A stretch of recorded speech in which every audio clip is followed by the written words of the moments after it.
Did you know that you can actually find Bigfoot in Red Dead Redemption 2? Yes, I'm not kidding. You can find it hiding in this cowboy world. Rockstar Games has quite a history with Bigfoot in the past, hinting at these creatures for the first time in GTA San Andreas. And players spent years swearing they saw him roaming the woods in the original Grand Theft Auto San Andreas. I still remember as a kid in school, everyone was like, hey, have you seen Bigfoot in GTA San Andreas? It was a big mystery at the time. Rockstar leaned heavily into that myth when they released GTA 5. During the mission Predator, if you use the thermal scope to hunt the O'Neill brothers in the woods at night, you can clearly spot a massive heat signature of Bigfoot standing perfectly still in the bottom right corner, though he vanishes the second you try to shoot him. Then, if you actually hit 100% completion, then you unlock a side mission called The Last One, where Franklin hunts a Sasquatch for a hunter who claims he has been chasing it for 9 years. A direct joke about the 9-year gap between San Andreas and GTA 5. After a long chase, the beast collapses from exhaustion, only to reveal it's just some weird guy in a heavy suit.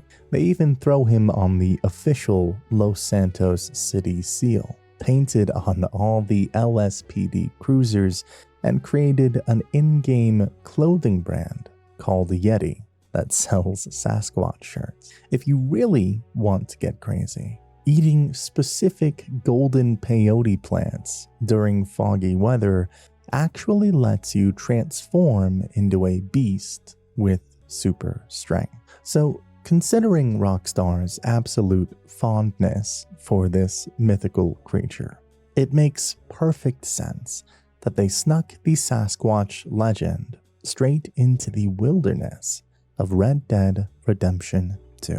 It's still heavily debated whether the giant skeleton point of interest you can find or the friendly cave giant you can speak to actually represents Bigfoot or just a massive human with a glandular issue. But the connection is undeniable. If you ride out to the southeast face of Mount Shawn, just north of Strawberry in West Elizabeth, you can find the massive, ancient giant remains tucked under a rocky ridge, which Arthur will physically sketch into his journal. But the real secret lies far up in the freezing northern mountains of the Grizzlies East in Aberdine. You can actually find a living relative of that massive skeleton hiding in a blocked-off cave just east of the Fairville Shanty. To even initiate a conversation with this unseen friend, you have to prove you're connected to nature by studying at least 30 different species of animals in your compendium. Once you do that, you have to find and follow a very specific flock of birds near Calumet Ravine, which will literally guide you right to his doorstep. When you arrive, you can't see him. He speaks to you from behind a massive boulder blocking the cave entrance. He greets you and explains that he's incredibly lonely because he is simply too big to have friends. And while he longs for a wife, he sadly notes that women can be so cruel. Well, to this we can all relate. You can return 3 in-game days later for a second conversation. If you first meet him as Arthur, you can actually return years later as John Marston for a completely different interaction. The game will ask John if it really is as bad out there as they say it is. And when John asks who they are, the giant casually admits he's talking about the animals, hinting that he either possesses a supernatural connection to wildlife, or he's just gone completely insane from the isolation. While he's never actually seen in the final game, Data miners dug into the files and found full character models for him in both 1899 and 1907. He's a massive white man, constantly wearing a thick, naturally made furred coat stitched together from wolves, poorly hiding a striped shirt and a heavily hairy chest. He rocks rugged, ripped jeans, no shoes, and has dark hair with a massive bald spot and a completely shaved mustache. Cut audio files even suggest you were originally supposed to meet him face to face, where he would reveal he recently escaped from a traveling circus. His cut model's likeness actually seems to be based on Rondo Hatton, a real-world American horror film actor who suffered from acromegaly.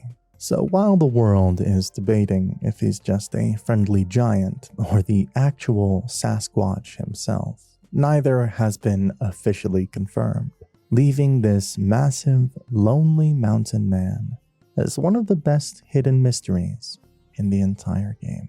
If you're thinking Bigfoot is the only mystery in the Red Dead universe, well, you'd be wrong there.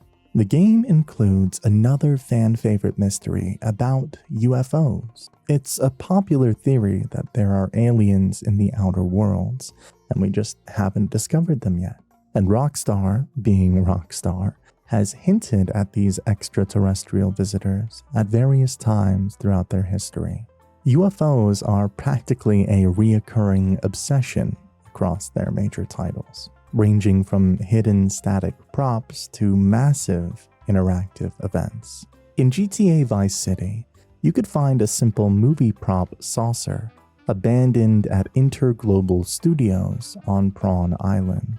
San Andreas teased us with a cryptic map of 7 marked locations inside the Lil Probe Inn, but GTA 5 completely blew the doors off the mystery. If you actually hit that grueling 100% completion mark, you unlock 4 primary UFOs scattered across San Andreas. You can find a holographic saucer with FIB markings hovering above Mount Chiliad at exactly 3 a.m. during a storm, a solid ship emitting an EMP that kills aircraft engines high above the Sandy Shores hippie camp, and a stealth-style black craft with a spinning cockpit floating over Fort Zancudo. There's even a sunken UFO resting on the ocean floor north of Paleto Bay that you don't even need 100% completion to find. They even brought this obsession into GTA Online, hosting annual Halloween invasions like the massive one recently in October of 2025, where players could photograph 26 unique UFOs across the map, risking actual abduction just to wake up in secret facilities or score some themed clothing. So considering their track record, it was only a matter of time before these flying vehicles invaded the Wild West. While it was never truly established exactly what kind of aliens these are, or what they actually look like beneath their ships, the sheer number of sightings and evidence suggests they are incredibly dangerous to humans. The most chilling proof comes from the heart of New Hanover, where a group of desperate people treated these visitors as higher deities. Just to the east of Heartland Overflow, nestled along the banks of a small pond, sits an old, decaying cabin known as Honey's Bethel. If you walk inside, you're greeted by an absolute nightmare: the remains of an entire UFO cult. Numerous skeletal bodies are still tucked neatly into their beds, with only the cult leader's skeleton left sitting upright at a makeshift altar by the chimney, completely undisturbed. The family that once lived there followed a dark, alien-worshipping ideology, and the note left behind by their leader is deeply unsettling. It reads, "At the second hour under the half moon, by the great love and grace of our Savior, Kukuwaba, voyager of time and galaxies, we cast off our corporeal shells so his vessel can take our spirits to the promised realm to live in peace and power until the 2000th year, when we will return for the new chosen and worship once again at the peak of Mount Shan. In his love, we rejoice always. If you're brave enough to stand inside that cabin at exactly 2 a.m. under a half moon, those speculative reports become a terrifying reality as an actual glowing green UFO briefly hovers directly above the rotting roof. But the eerie encounters don't stop there. The cult's note specifically mentions the peak of Mount Shan, and if you make the trek to the top of that mountain in the dead of night, you can witness another infamous sighting.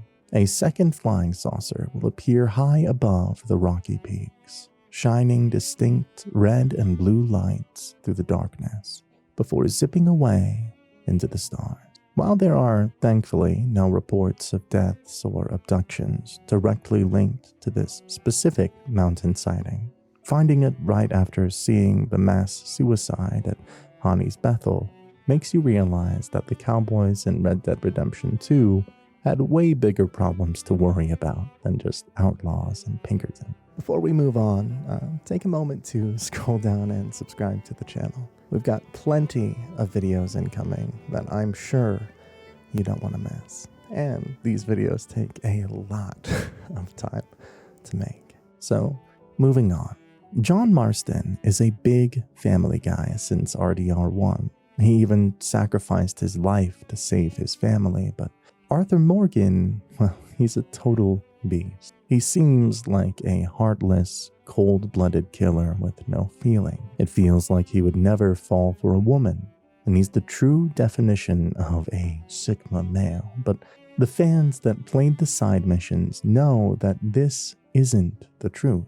He actually loved a woman before the events of this game. And well, it never worked out because Arthur was an outlaw. His primary heartbreaking love interest is Mary Linton. They actually fell deeply in love when they were just young adults, and Arthur even gave her a proper engagement ring. But their initial romance shattered years before the game even started. Mary's family, especially her fiercely judgmental father, completely despised Arthur's violent lifestyle. She eventually moved on and married a man named Barry Linton, but after he passed away, a desperate Mary reached out to Arthur in 1899. If you play her side missions, you end up helping her rescue her brainwashed brother from a weird Trelawny cult, and later bailing out her father from massive gambling debts. It all comes to a head in Saint Denis when she practically begs Arthur to just run away with her and start over. Arthur desperately wants to say yes, but his blind loyalty forces him to insist on doing just one more job to secure enough money to keep her safe. That one last job obviously never happens, as the gang's entire situation gets out of control. The definitive end to their tragic romance comes in the form of a heartbreaking farewell letter Mary sends to him near the end of the story. She finally accepts that Arthur is permanently chained to a world of violence and loyalty to Dutch Vanderland that he can never truly escape.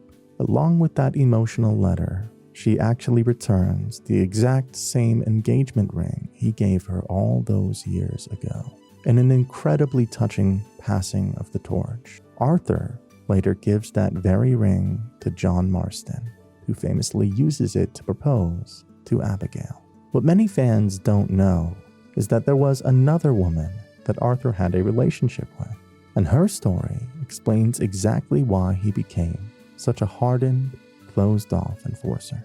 Long before the events of the game, Arthur had a relationship with a young waitress named Eliza, and they actually had a son together named Isaac.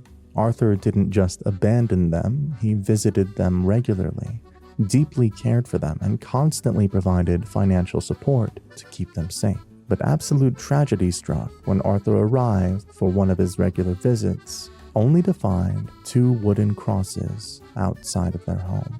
Both Eliza and little Isaac were brutally murdered by wandering robbers over a measly $10. This single horrific event completely destroyed Arthur's soul.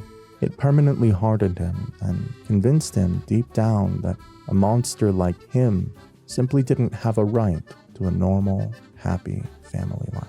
He buried his immense trauma under the tough, Sigma outlaw persona we see in the game, to make his romantic history even more complicated. If you read through Arthur's in-game journals and listen to some easily missed camp dialogue, the game heavily implies that Arthur actually harbored serious feelings for Abigail and even considered marrying her long before she eventually fell for John. Red Dead Redemption 2, to no one's surprise, has a really big open world with a lot going on, and the game takes Arthur and his gang to an isolated island of Guarma in an exotic location. It serves as a totally different kind of map, very different from the wilderness of the RDR world we're used to, and fans absolutely loved it. But once you complete this chapter, players are thrown back into the usual world, leaving the exotic location behind, and you can't visit it again. But what if I told you there was a way to do it without mods, and you don't even need a PC to pull it off? A genius player over on Reddit named 22A Runcorn Avenue figured out a completely vanilla glitch that lets anyone take a permanent tropical vacation, and it's surprisingly easy to trigger. You just have to wait for the specific story mission called a kind and benevolent despot, which is the intense operation where the gang is trying to rescue Javier.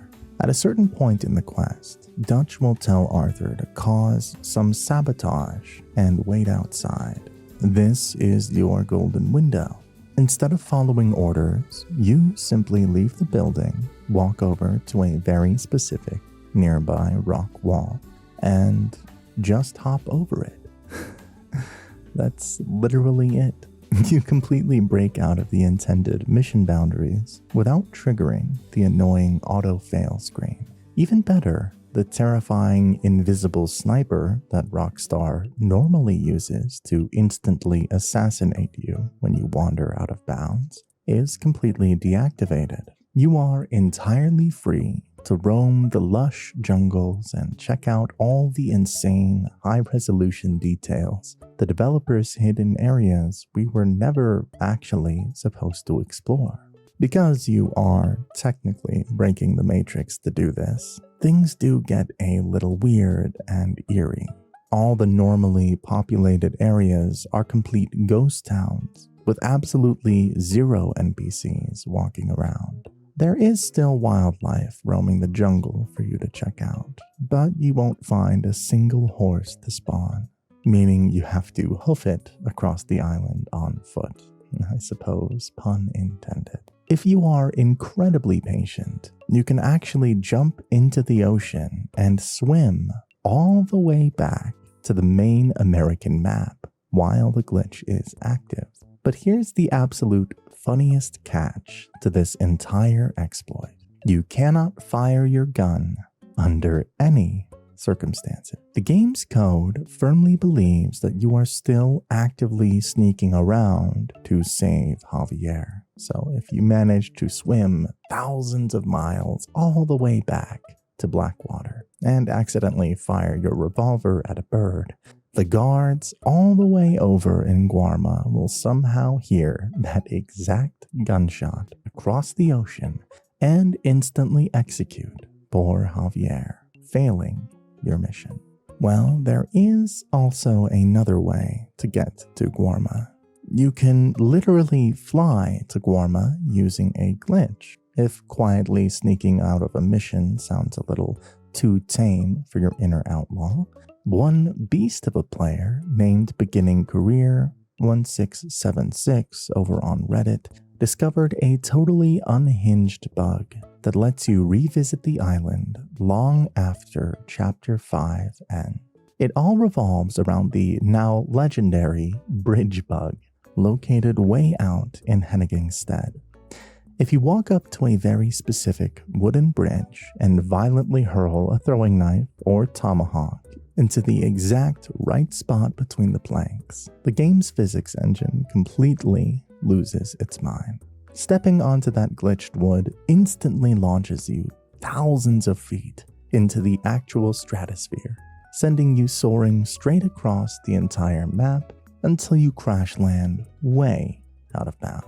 Once you miraculously survive your fall, you just have to start sprinting in one direction for a while, until you stumble across a strange area where the ground textures suddenly change. The second you cross that invisible line, you'll start falling into a terrifying infinite loop. But here's the magic trick.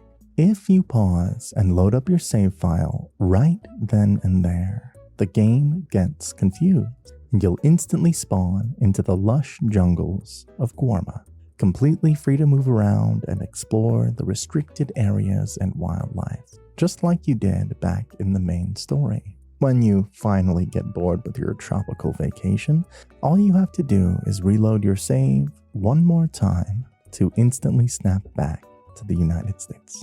It's an absolutely wild way to travel, but it perfectly exposes exactly how Rockstar's proprietary game engine, Rage, actually handles the world. The engine physically hides these massive, unique locations way outside the normal map boundaries, so they are ready to load. They did the exact same thing with the snowy, isolated town of North Yankton in GTA 5. The craziest part about mastering this insane bridge catapult is that Guarma isn't your only destination. If you angle your launch properly, you can actually use this exact same glitch to hurl yourself all the way over the border into Mexico. The entire Mexican landscape from the first Red Dead Redemption is actually fully rendered and just sitting out there in the desert, albeit completely empty and missing a few detailed models.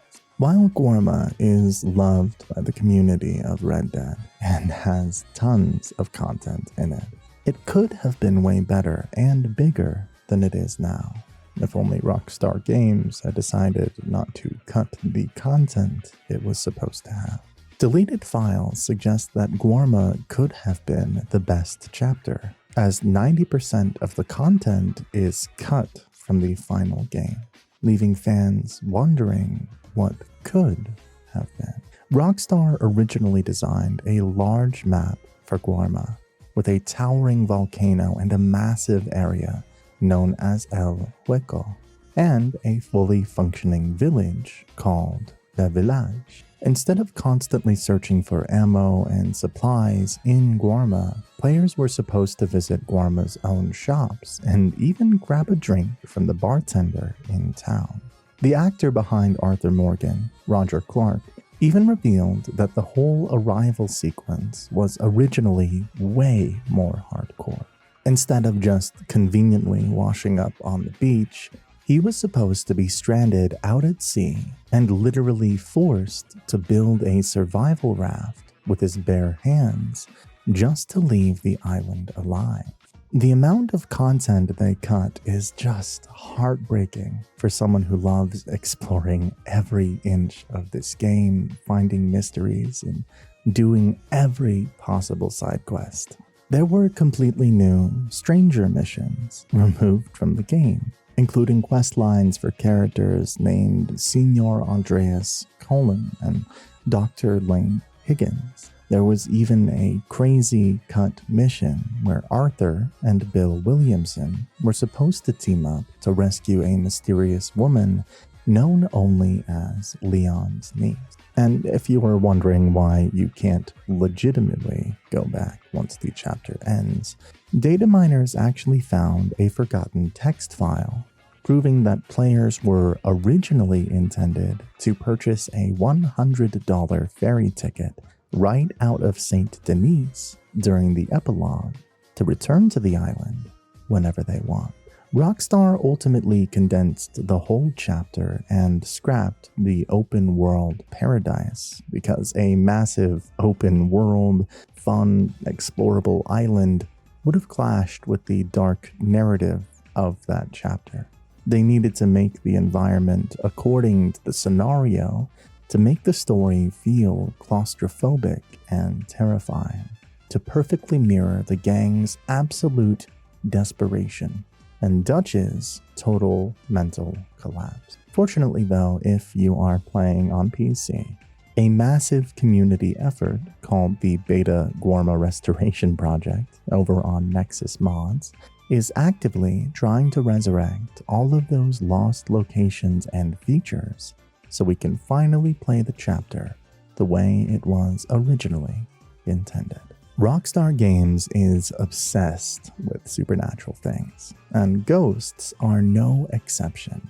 If you look at their history, they use the paranormal like the infamous Ghost of Mount Gordo in GTA 5 for some really specific, brilliant design reasons. Red Dead Redemption 2 is set right at the dying breath of the Wild West, an era heavily steeped in dark superstitions, urban legends, and creepy campfire stories. Injecting real ghosts into the mix makes the frontier feel genuinely lived in and deeply terrifying. It is also the ultimate reward for exploration. By hiding massive secrets that only trigger at exactly 3 a.m. or under very specific moon phases, Rockstar rewards the hardcore players who treat the map like a living, breathing world instead of just a checklist of mission markers. On a deeper level, it acts as a brilliant narrative parallel. The ghosts you encounter usually represent unsolved trauma, like the weeping spirits of Agnes Dowd, or the haunting, echoing voices at the Bulgar Glade battlefield, which beautifully mirrors Arthur Morgan's own desperate journey of dealing with his dark past and the ghosts of all the lives he's taken. But if you want to find the spookiest supernatural event in the entire game, you have to track down the legendary Ghost Train. This strange, terrifying spectacle is a strictly one time per playthrough event. If you miss it, look away, or accidentally let it pass you by, it's gone forever unless you reload an older save file. To actually find it, you need to ride out to the northwest border of Lemoyne and New Hanover, right near the wooden sign welcoming you to the old Greenbank Mill. Once you spot the train tracks, you just have to sit in the pitch black and wait until exactly 3 a.m. You won't hear a standard train whistle first. Your horse actually acts as your best supernatural radar. Right before the train manifests, your mount will become incredibly agitated, whinnying and panicking at these seemingly empty tracks. Suddenly, a massive, translucent, blue-tinted locomotive will come roaring out of thin air. Unlike the normal trains you rob throughout the story, you can't jump onto this phantom, and you definitely can't stop it. It just violently passes right through solid objects on the tracks before slowly fading back into nothingness. A lot of hardcore old-school gamers actually consider this insane encounter a direct Easter egg, referencing the infamous Phantom Train from Final Fantasy VI, though Rockstar has never officially confirmed that this was their true intention. Each region in Red Dead has its own animals and birds that players can hunt. While these animals and birds are there for hunting, you can keep on hunting them and they will disappear after some time in a separate location. But what if I tell you there's a way you can kill them and they'll go extinct and never appear in the game again? This makes you feel like a legendary hunter. I'm talking specifically about the Carolina parakeet, a vibrant and incredibly rare parrot that strictly hangs out in the muggy swamps of Bayou Noir and the grassy plains of Scarlet Meadows. Unlike every animal and bird that respawns in the game, no matter how many times you kill them, this specific bird feels like a population counter. The first time you pull the trigger and kill this bird, the game will actually punish you for this, and your honor level will decrease, and sneak a secret update into your mission log, warning that this species is currently endangered. If you decide to keep pushing this dark path, the game tracks your exact body count. Once you assassinate exactly 15 of them, that hidden log updates again to inform you that their numbers are severely dwindling and that they are actively facing total erasure. From this point forward, the remaining flock becomes really hard to track down and kill.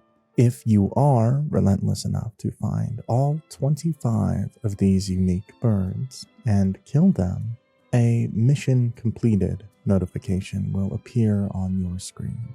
Your log delivers the final, depressing verdict. The species has been officially wiped from the face of the earth. To make the emotional weight even heavier, when Arthur or John sketches the bird in their journal, there are no written notes attached to the drawing, just a blank page symbolizing the permanent silence you just forced onto the world. This completely unhinged side quest is actually a depressing quote to real-world history. The Carolina parakeet was a genuine species and the only parrot native to eastern United States. What became the reason for their extinction is their own social behavior. When a hunter hunts down one of these birds, the rest of them will just fly down and hover over their dead companion rather than flying away, making it terrifyingly easy for poachers to wipe out entire groups in a matter of seconds. In reality, the last captive bird, sadly named Ingus, died in a zoo in 1918, which took place just a few short years after the game's epilogue. By 1939, they were officially declared gone forever. If you actually want to take on this legendary, heartbreaking hunting challenge, you need to know exactly how to game the system. You have to hunt strictly between 8 a.m. and 6 p.m., and the skies have to be perfectly clear and sunny, because these birds are so tiny and naturally camouflaged in the tall grass of the swamps. You absolutely need to use your binoculars to spot them from a distance before you accidentally spook them into the air. Your absolute best bets for finding these doomed flocks are scouring the muddy shorelines near Hagen orchards, checking the patches of grass surrounding Crawdad Willie's, or creeping around the eerie, isolated cabin out at Bayall Edge. Josiah Trelawny is a very unique member of the Vanderland gang. Why am I saying this? Well, it's because he's allowed to come and go as he pleases, while the rest of his crew is strictly tied to the camp and forced to live under Dutch's paranoid rules. This flamboyant street magician and silver-tongued member will literally vanish for months on end. He only pops back into the radar when he has massive, game-changing intel to share, like warning Arthur about Sean Maguire's capture back in Valentine, or orchestrating that insanely high-stakes riverboat robbery down in Lemoyne. But what most players never realize is exactly why he takes those incredibly long leaves of absence. Trelawny is actually hiding a massive, deeply human secret from the rest of the ruthless outlaws. He has a completely hidden family. If you want to uncover this mind-blowing Easter egg, you have to wait until Chapter 4. Take a walk through the bustling courtyard just north of the doctor's office in Saint Denis. If you climb the stairs, tucked right between the photo studio and the clinic, you'll find a totally random, unassuming blue door. If you just stand there and eavesdrop, you'll hear a completely different version of Trelawny.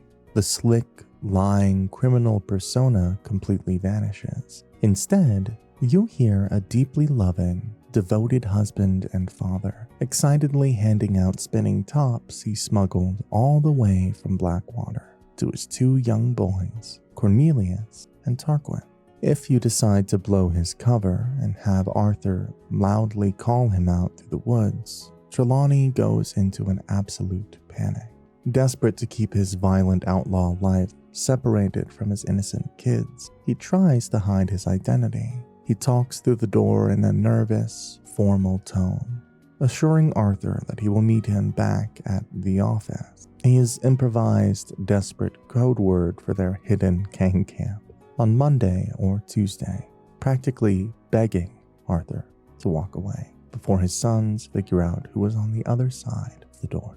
When you finally head back to the Shady Bell camp after triggering this encounter in the city, it unlocks a completely secret, wildly rare conversation. Arthur confronts the magician point blank, admitting he had absolutely no idea the man was married. For once, Trelawny drops all the theatrical illusions and speaks from the heart. He confesses that his wife actually knows exactly what kind of man she married, but he simply has too much wanderlust to stay tied down to a stationary, domestic life. Ultimately, having that secret anchor in the real world is exactly what saves his life, because he actually has a wife and kids waiting for him. Trelawny is one of the only gang members smart enough to recognize when the ship is permanently sinking. During the dark, depressing events of Chapter 6, when Dutch is completely losing his grip on reality, Trelawny quietly pulls Arthur aside and respectfully asks to be cut loose from the crew. Arthur gives him his blessing, and the magician seamlessly vanishes into the wind one last time, presumably heading straight back to that blue door in Saint Denis to finally be a full-time father. There's even another Easter egg that appears only during the epilogue that bridges the gap between Red Dead Redemption 1 and the Undead Nightmare DLC. This is easily one of the most chilling secrets hidden in the entire game, and you can only trigger it while playing as John Marston. If you spend enough time exploring the alleys and rooftops of Blackwater, you can actually find 5 mysterious Aztec symbols or glyphs carved directly into the stone walls and wooden siding of the building. Whenever John inspects one of these creepy markings, he physically sketches it down in his journal. Once you manage to track down all 5, the combined message translates to something incredibly ominous. Blessed are the peacemakers. Iotail. If you played the Undead Nightmare expansion for the first time, that name should immediately send a chill down your spine. Iotail is the Aztec goddess of clouds and mist. She's the exact same mysterious woman who guides John to return the ancient massacre, which is literally the only way to stop the zombie plague from wiping out the frontier. But the translation gets even darker.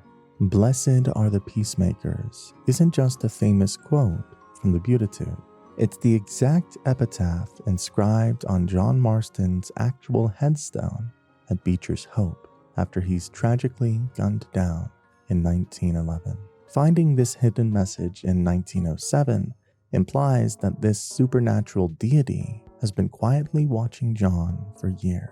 It heavily suggests that his destiny to save the world from the undead, even if you consider that DLC used to just be wild, non-canonical fever dream, was actually predestined by a massive cosmic force. In the grounded, realistic world of Red Dead, entities like the Strange Man and Iotail represent a terrifying layer of cosmic fate. The fact that these ancient writings are hidden strictly in Blackwater, the exact city where the botched ferry heist kicked off the beginning of the end of the Vanderland gang, adds a perfectly dark, poetic irony to the whole discovery. If you are brave enough to uncover this dark prophecy for yourselves, you'll need to carefully scour 5 specific locations hidden all around the streets of Blackwater. Start your hunt by checking the narrow alleyway tucked right behind the local theater, and then take a walk over to examine the exterior wall of the general store, where another symbol is etched directly into the building. For the third one, you'll actually have to climb a nearby ladder just to spot the creepy carving hidden high up on the post office rooftop. Once you find that, make your way down to the southern edge of the town to locate the 4th marking carved right into the side of a residential house, before finally ending your search down by the water, where the last glyph sits quietly hidden on a stone wall near the town pier. This game is so realistic that sometimes we forget that it is a game, not the real world. It perfectly captures the cowboy world with picture-perfect realism. The sheer overwhelming scale of the production is actually mind-blowing. To make the frontier feel genuinely alive, Rockstar hired an army of over 1,200 individual actors. They made sure every single NPC you stumble across was fully motion captured and professionally voiced, resulting in an insane, record-breaking 500,000 lines of dialogue. But the game took the realism to a new level.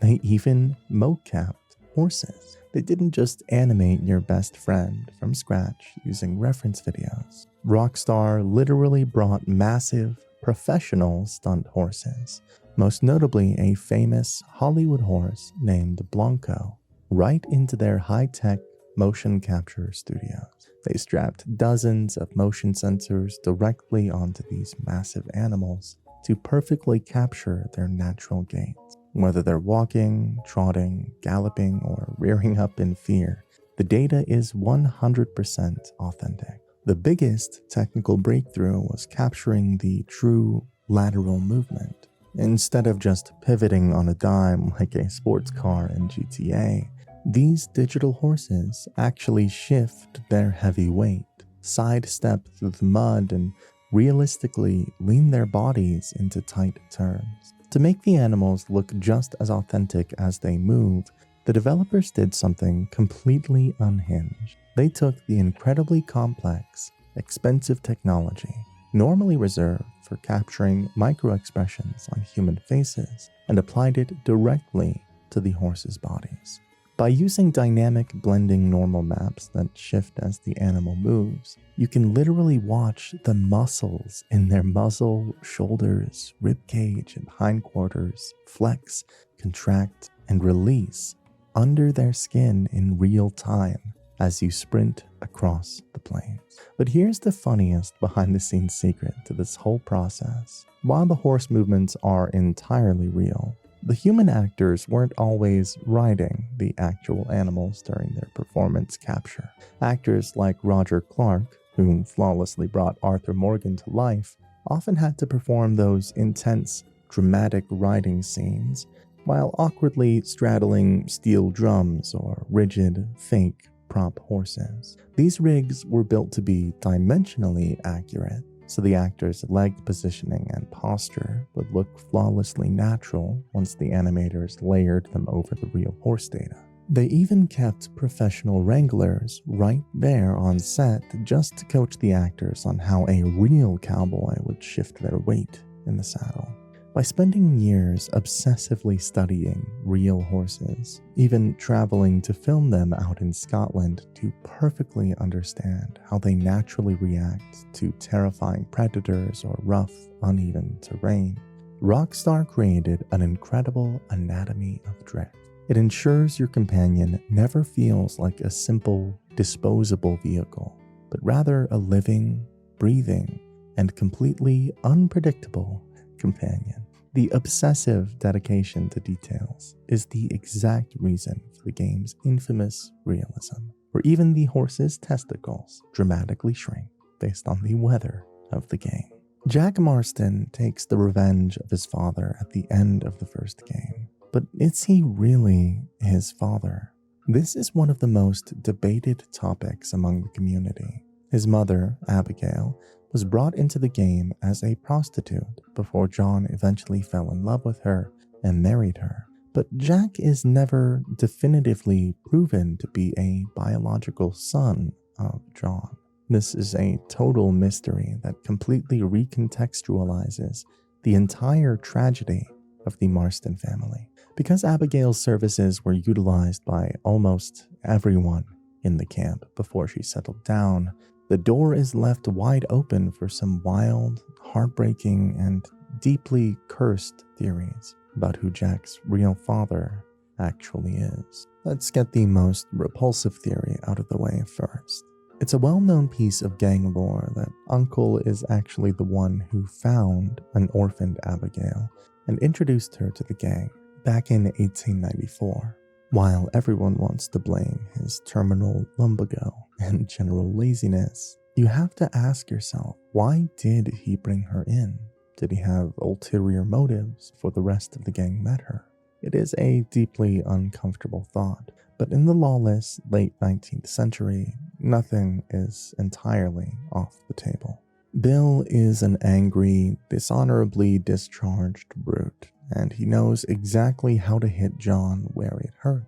When John finally tracks him down for a shootout in the first game, Bill wastes absolutely no time throwing Abigail's past in John's face. While dodging bullets, Bill openly brags about having relations with her and viciously screams, "Jack probably ain't even your son." While there are heavy in-game rumors that Bill is actually gay, meaning his time with Abigail was likely a rare or one-time occurrence, he clearly knows that Jack's parentage is a massive, sore rumor around the camp, and he uses it as a psychological weapon. Then there's obviously Dutch. He always saw himself as a sophisticated king living above his subjects, and his charismatic seduction definitely worked on new members, desperate for his favor. When John finally confronts his old mentor in the first game, Dutch brutally and coldly taunts him with the infamous line, "We all had her." But the real evidence isn't in their looks, it's in their personalities. Jack is terrified of the outlaw life and has no confidence with a gun, but he possesses a deep, obsessive love for literature, reading, and philosophy, traits he shares heavily with Dutch, completely contrasting John's rugged, uneducated worldview. This is where the community really starts putting on some wild theories. A massive chunk of the fan base points directly at Javier, mostly because when you play as a 19-year-old Jack in the epilogue of the first game, his facial hair grows into a mustache and goatee combo that looks suspiciously identical to Javier's iconic look. While facial hair obviously isn't strictly hereditary, Rockstar loves visual storytelling. Combining that with the fact that during their confrontation, Javier cruelly taunts John by asking, "Did Abigail miss me?" proving that the smooth-talking outlaw definitely had an intimate history with her. This one breaks your heart. Arthur's feelings for Abigail are incredibly complex. In his private journal, Arthur explicitly confesses that he actually had massive feelings for Abigail before she fell so hard for that fool Marston, even writing to himself that perhaps he should have married her. When John abandons the gang for a year because of his doubts about Jack, Arthur is furiously, violently angry at him, not just for leaving the gang, but for abandoning Abigail and the boy. Considering Arthur already experienced the horrific trauma of losing his first son, Isaac, you have to wonder if his fierce, overprotective nature toward Jack stems from simple gang loyalty or a dark, unspoken secret between him and Abigail. Despite the massive, lingering doubts that literally caused John to run away from his responsibilities for an entire year, he is the one who ultimately claims the boy. As Jack grows older, his jawline and face perfectly mirror John's rugged features. But more importantly, biology aside, John puts in the agonizing work to become a real father. He sacrifices absolutely everything, including his own life, to give Jack a chance at a normal, educated life away from blood and mud. Blood relative or not, John Marston earned the right to be called his father. There's even a scientist with characteristics exactly like Nikola Tesla in Saint Denis, but you have to complete his side quests to unravel the secrets he has to offer. His name is Marco Dragic, and he is a brilliant, highly detailed parallel to the real-world immigrant genius. When you first stumble across him, he is desperately trying to impress a bunch of short-sighted investors by demonstrating a remote-controlled toy boat in the city pond. This is actually an insane, direct historical reference to Tesla's real-life 1898 demonstration of a tele-automatic boat at Madison Square Garden. If you agree to help him out, he eventually invites you up to his massive, isolated laboratory called Dover Hill. The building itself is an exact visual replica of Tesla's infamous Wardenclyffe Tower in New York, complete with a towering iron structure specifically designed to pull raw, ethereal electric power straight out of the atmosphere. The entire questline, brilliantly titled A Bright Bouncing Boy, quickly spirals into a dark, Wild West parody of Mary Shelley's Frankenstein. During a massive, violent thunderstorm, Arthur literally has to sprint around the property, hoisting lightning conductors to help Dragic jumpstart his ultimate creation, a towering, clunky iron robot. But just like Victor Frankenstein, Dragic's unhinged ambition becomes his undoing. If you decide to travel all the way back to Dover Hill, a few in-game days after the experiment, the lab is dead quiet.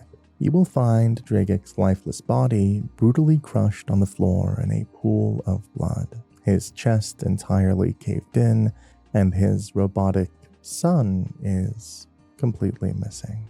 While you're standing over his corpse, you can actually loot a highly unique electric lantern from the lab floor. It normally glows a warm orange, but if you spin slowly around the room, the light violently shifts to a harsh red when pointed in a very specific direction. It acts as a literal radar tracking the missing machine.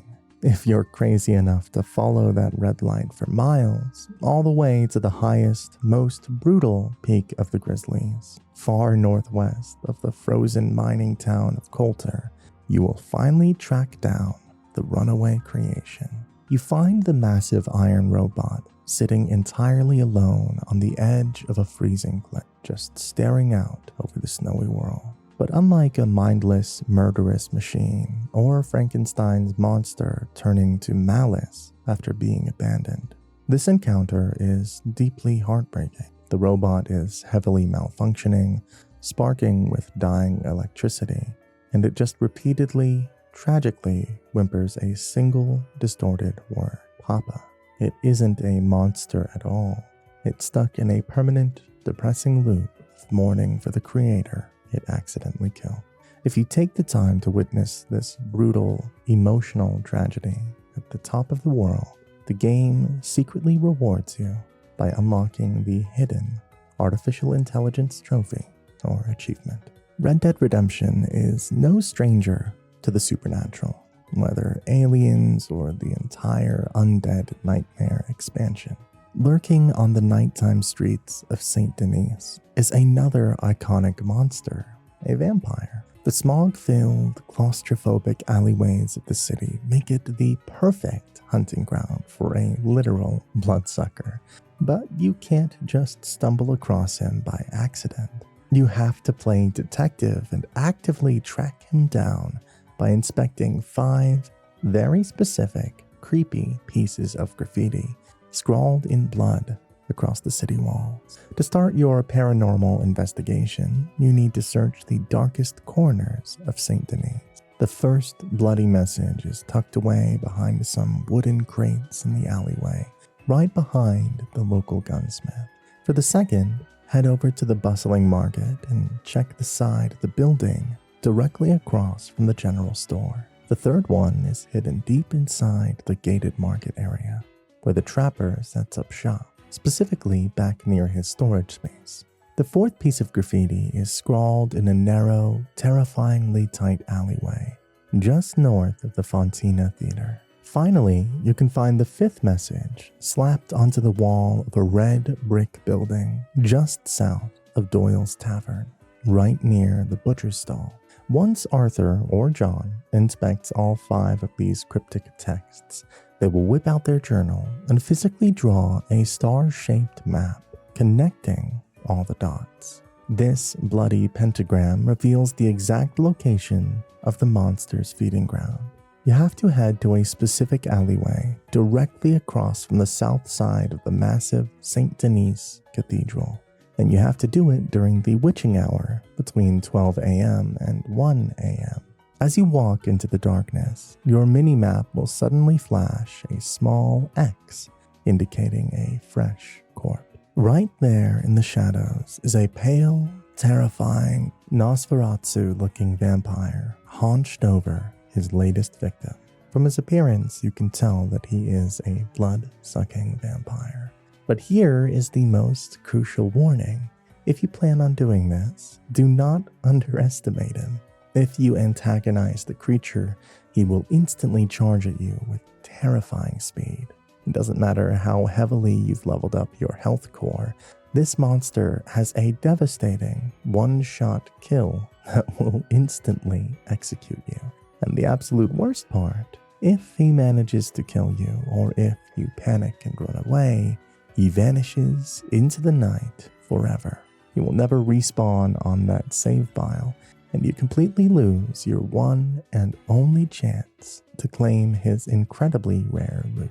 So don't take any chances with this guy. Take out a heavy shotgun or load up some explosive ammo and blow him away the second he moves. Once the bloodsucker is finally dead, you can loot his corpse to claim the ornate dagger.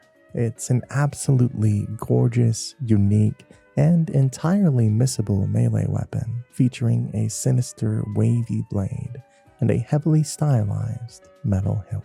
To make the whole encounter weirder and even more unsettling, checking his pockets also randomly rewards you with some stringy meat and actual batwing. If you're terrified of this vampire in Saint Denis, don't worry, I have more for you. And this one is much more brutal and terrifying. You can actually become a full-blown detective and uncover the dark mystery of a sadistic serial killer similar to the real-world monsters we hear about, like Jeffrey Dahmer. But for this, you have to put on your best Sherlock Holmes persona, saddle up your horse, and ride across the entire frontier, hunting for some seriously disturbing clues. His name is Edmund Lowry Jr., and from his appearance, he looks like a very fancy, put-together gentleman rocking a black vest, a sharp red bow tie, rolled-up sleeves, and a well-groomed handlebar mustache. But hiding behind those sinister, soulless eyes is a complete monster who has been actively hunting people for years. He brutally murders and strings up the mutilated, desecrated corpses of his victims across New Hanover, Big Valley, and Lemoyne. At each horrific crime scene, he purposefully leaves behind a gruesome piece of a torn map, treating his murders like a twisted jigsaw puzzle, because his narcissistic ego desperately craves fame. He even incorporates poetry into his madness. At one scene, he leaves a severed leg and a trail of blood, leading to the words, "Look on my work," painted on the rock, a direct, chilling reference to Percy Shelley's famous poem, Ozymandias. To understand just how unhinged this guy really is, you have to read the hidden letter from his mother, She writes about how incredibly strained their relationship has become, describing Edmund as constantly tired, distracted, febrile, and agitated, and sometimes all those things at once. She notes that their family dinners are painfully awkward due to his deteriorating mental state, and that neighbors keep spotting him creeping out of the house to spend all hours of the night wandering in the dark. He was even happily popping laudanum prescribed by Dr. Finkel's just to calm his completely fried nerves. Once you manage to track down all 3 hidden map pieces, they lead you to his horrifying hideout, a locked cabin basement just southwest of Valentine. When you crack those doors open, you step into a literal nightmare. The underground room is packed to the brim with murder weapons, newspaper clippings of his own crimes, proudly displayed on the walls, fresh, stretched open carcasses, and roughly 40 polished human skulls. When you add up the clues and missing posters, like one for a woman named Eliza Bloom, whom he kept trophies of, his estimated kill count reaches a staggering 48 people. While you're busy inspecting a bloody knife in the back of the room, Edmund actually sneaks up and knocks you out cold. You wake up dazed on the floor with him standing over you, sadistically monologuing and threatening to torture you for hours. But in true Arthur Morgan fashion, you manage to grab a nearby severed head, chuck it right at his face to stun him, and beat him into unconsciousness. You then tie this psycho up, throw him on your horse, and drag him straight to the Valentine jail for a bounty. But the madness doesn't stop there. When Chef Malloy brings him into the cell and undoes his restraints, Edmund completely loses his rationality. He fakes a surrender before violently lunging at the sheriff, trying to literally bite him to death like a rabid animal. If you quickly draw your gun and execute Edmund to save the lawman, the shaken sheriff will thank you and hand over a $20 reward. But if you just stand there and watch the struggle, Malloy will eventually manage to shove the killer off and blast him in the chest himself. Furious that you didn't lift a finger to help, the sheriff will kick you out of the office without paying you a single cent. And you can read all about the killer's violent end in the next morning's newspaper. If you're not the type of guy to just go on a rampage with extreme violence and find serial killers and bloodthirsty bloodsuckers, this one is for the peaceful people who enjoy the calm environment and just breathe it in to immerse themselves in this beautiful open world. Deep in the rugged, freezing mountains of the Grizzlies East, there's an incredibly rare, tranquil secret waiting for you: a meditating monk. To find this ultimate symbol of peace, you need to hike up to a very specific, terrifyingly narrow cliff ledge located directly southwest of the R in the Grizzlies East text on your world map. While a few players claim to have seen him at odd hours, he mostly reliably spawns right around noon. If you make the grueling trek up there and the cliff is empty, just set up a nearby camp, sleep until morning, and head back during daylight. But before you even spot him, you might notice something completely bizarre and contradictory happening on your screen. The exact area directly surrounding his peaceful meditation spot is sometimes inexplicably marked as a hostile, wanted, dead or alive zone on your minimap. Don't panic and draw your weapons. This isn't an ambush or trap by the Pinkertons. It's actually a massive leftover developer glitch from an early beta version of the game, where the heavily guarded Fort Wallace was originally supposed to be built right on that exact mountain. When you finally approach the edge, you'll find the monk perched dangerously close to the massive drop, completely lost in thought. If you carefully walk up to him, you'll get an inspect prompt, allowing Arthur or John to pull out their journal and create a beautifully detailed sketch of the holy man and the breathtaking valley below. You can try to casually greet him or even rudely antagonize him, but he is strictly sworn to silence. He will not speak a single word to you, though if you keep loudly pestering him like an obnoxious tourist, he will eventually break his focus, just long enough to shoot you a deeply annoyed glare. Nothing too serious. Rockstar explicitly designed this encounter to be a pure test of your humanity and restraint.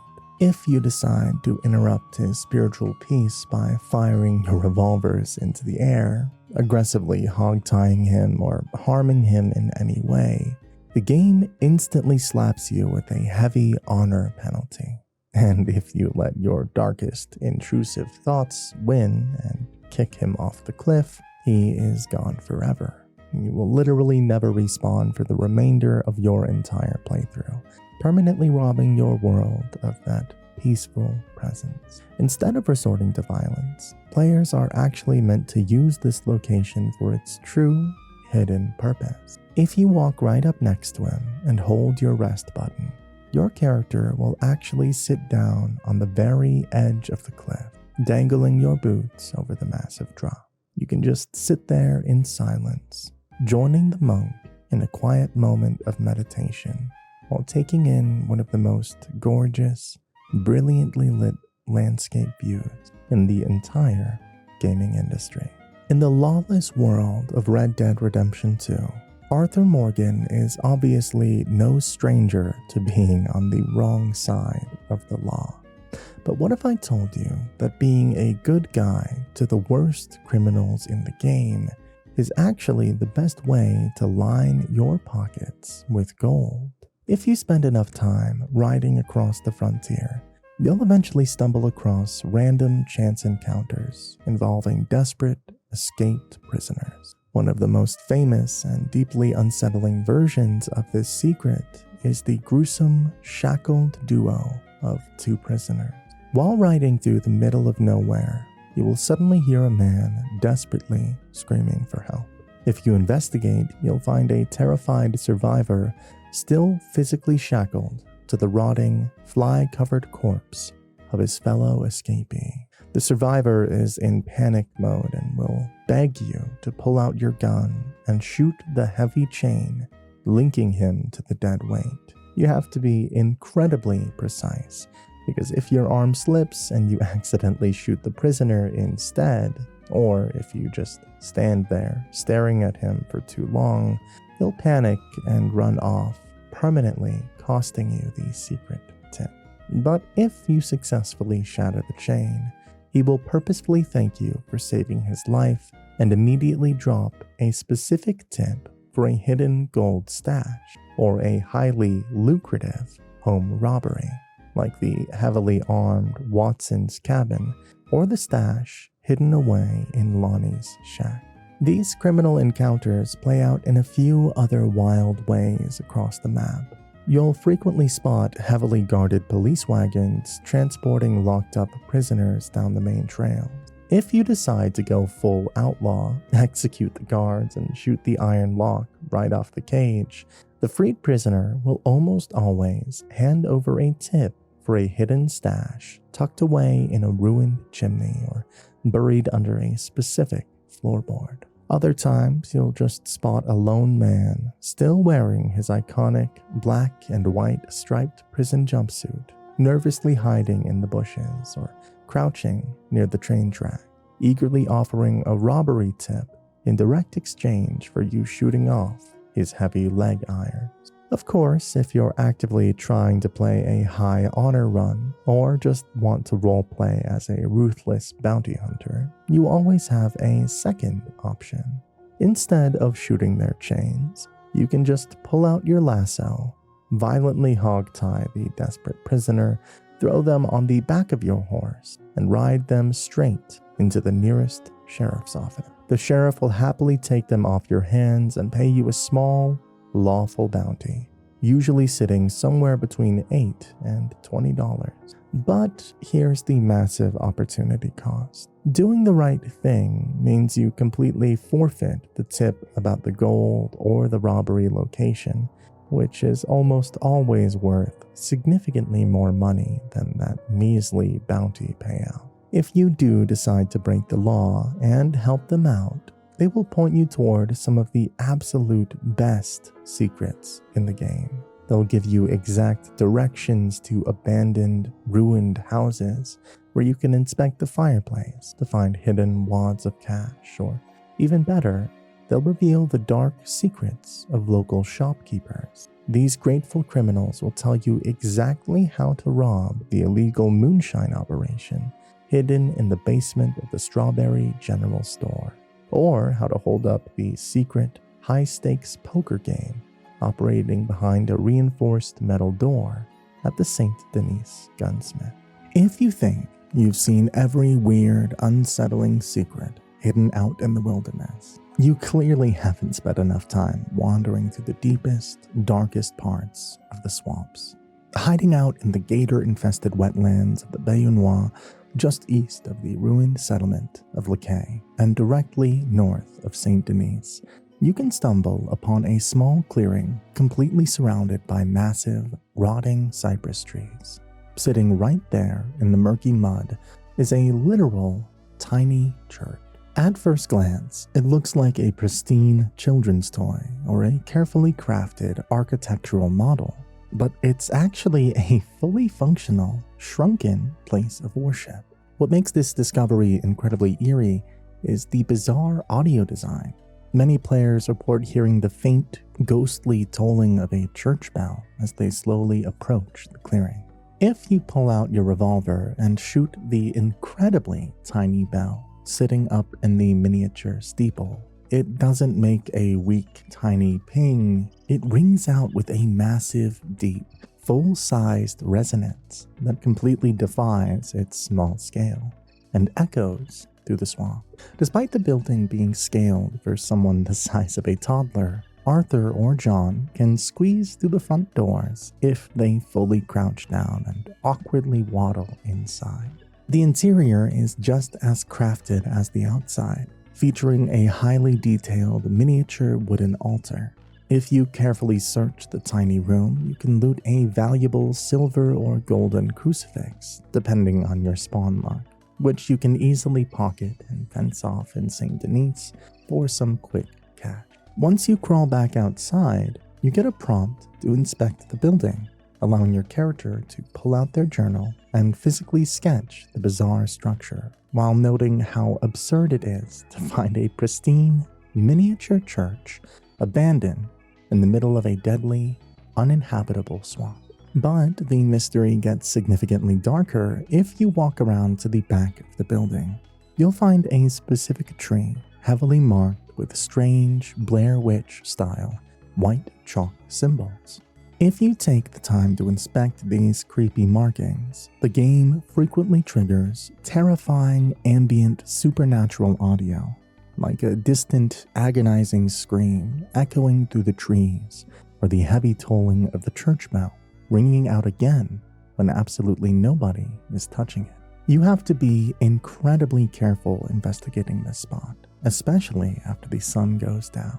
This specific clearing is a massive spawn hotspot for the terrifying night folk, the silent, machete-wielding swamp killers. They actually use the bizarre tiny church as a psychological lure, hiding perfectly still in the shadows and waiting to violently ambush any distracted players who are too busy staring at the miniature building. While you never actually see a miniature priest walking around the grounds, the community has some wild theories about its origins. Some hardcore fans believe the church was specifically built for the Tiny Man, a direct, clever callback to a memorable character from the first Red Dead Redemption, while others think it's just an insanely creepy piece of voodoo folk art built by the deranged swamp residents. The game has puzzles hidden all over the world, with clues you have to find and search every corner of the map to solve. My favorite is this Uncharted-style statue puzzle in the north of Brackus Station. Hidden away in a sneaky, easily missed rock crevice just near the eye in the word Amberino on your map is the strange statue's cave. It is easily one of the most rewarding and elaborate environmental mysteries in the entire game. When you walk into the dark cavern, you find a deeply unsettling sight. 7 bizarre statues completely surrounding a central bird-like figure.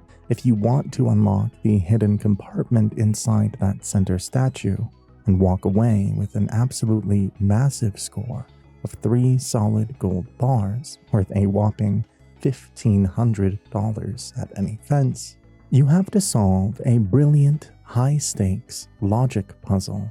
The entire solution revolves around carefully counting the fingers on each of the 7 statues. The trick is that you only want to press the buttons on the statues that possess a prime number of fingers, specifically 2, 3, 5, and 7. But Rockstar obviously threw in a massive curveball to trip up impatient players. If you look closely, one of the statues is actually missing an arm. You have to search the dark corners of the cave floor to find the detached stone limb just lying in the dirt. You must physically count the 3 fingers on that broken piece and add them to that specific statue's total before doing the math. To crack the vault, you have to move clockwise around the circle and press the buttons on the statues in a very specific order. First, the statue with 2 fingers, then the one with 3, which sits next to the one with 4, followed by the statue with 5 fingers, and finally the one with 7. The center statue will click open, and you instantly become rich. If you actually want to solve this the legit way, without just blindly guessing the prime numbers, the game hides the master clue miles away.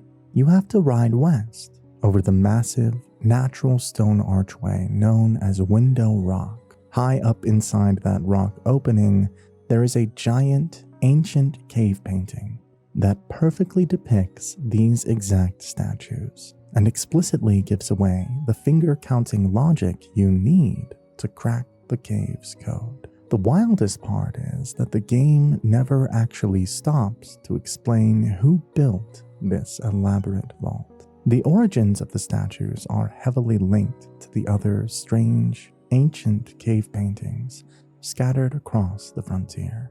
A lot of hardcore lore hunters speculate they represent the 7 generations, or that they are directly tied to the exact same ancient forgotten civilization that left behind that massive, giant skeleton up on the frozen peaks of Mount Shan. Now, let me tell you about probably the best looking revolver in the game, and it's surprisingly easy to get. It belonged to Otis Miller, a legendary outlaw and gunslinger who was heavily romanticized throughout the Red Dead universe in those cheap dime novels you can catch Arthur and Jack reading around camp. He led the infamous Otis Miller gang and was painted as an untouchable folk hero. But the gritty, historical reality is that he was actually brutally betrayed and murdered by one of his own men in the middle of praying, a death every legendary gunslinger craves for. His legacy, however, lives on through his personal firearm, the golden, sleek-looking revolver. The Otis Miller's Schofield revolver is arguably the most beautiful sidearm you can acquire in the entire game. It features stunning, completely unique gold plating covered in ornate Victorian engravings, topped off with a highly rare ivory grip that actually has a custom portrait of Otis Miller himself carved right into the handle. While it shares the base damage stats of a fully upgraded Schofield, it boasts the highest accuracy and fire rate potential for its class, making it a top-tier god roll choice for any serious gunslinger build. Because it is a completely unique, one-of-a-kind weapon, it can never be customized, and once you add it to your arsenal of weapons, you can never accidentally lose it. To get your hands on this masterpiece, you have to track down a small, hidden cave tucked away in Rattlesnake Hollow. just west of Twin Rocks, out in the deserts of New Austin. Because of the intense Pinkerton lockdown, you generally can't access this territory during Arthur's chapters, meaning you have to wait until the epilogue to claim it as John Marston. If you want to play by the rules and find it legitimately, you have to piece together a torn treasure map by surviving encounters with two incredibly hostile hermits. You have to blast your way onto the property of a crazy hermit man living in a shack way up at the far east edge of the map, north of Annisburg, to grab the first half, and then track down a vicious hermit woman holed up in her own shack at the far west edge of West Elizabeth, near the Little Creek River, to claim the second. Once you combine the pieces and dig up the small wooden chest inside the New Austin cave, you're rewarded with the legendary revolver alongside a hidden stash of vintage erotic photographs, a cheeky, hilarious nod from Rockstar to the scandalous, unregulated side of the Wild West. Even though Otis Miller was never a part of Dutch's crew, his weapon is constantly compared to the highly detailed signature guns carried by the Vanderlinde gang members. Much like Dutch's heavily engraved custom Schofields or Micah's dark, menacing revolvers, Otis's gun perfectly represents the untouchable legend status of the outlaw who originally pulled its trigger, even before the days of the Vanderlinde gang. I know this itch of searching every corner of the map for secrets and opening every cabin to find hidden secrets. Sometimes it literally fires back, and either you're out in the wild running for your life, or you have to fight back to save your life. If you're wandering around the Big Valley region, you might stumble across a seemingly quiet, isolated little shack known as Vedder's Echo.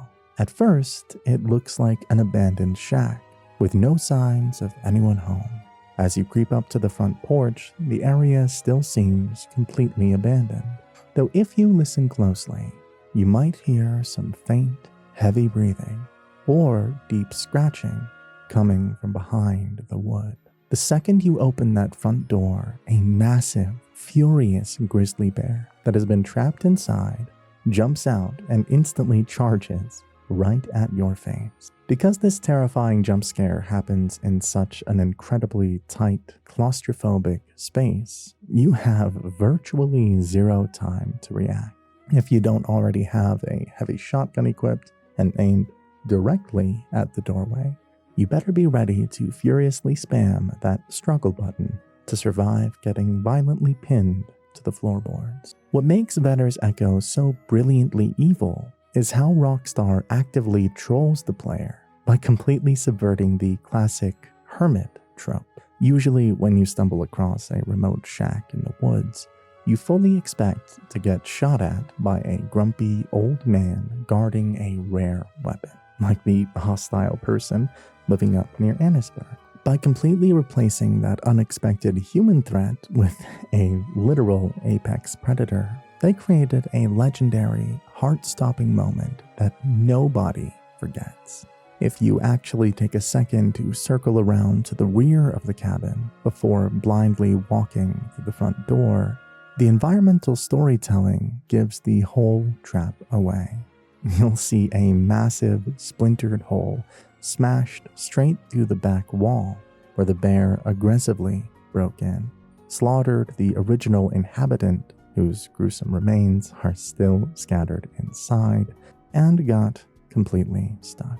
If you actually manage to survive the heart attack, skin the beast, and wipe the blood off your boot, the cabin is packed with some highly valuable rewards. You can scavenge a few rare collectible cigarette cards scattered across the desk and shelves, along with some lead ore, tonic bottles, and even hidden jewelry tucked away in the cabinets. But the absolute most important reason to brave this cabin is sitting right inside Dutch's pipe.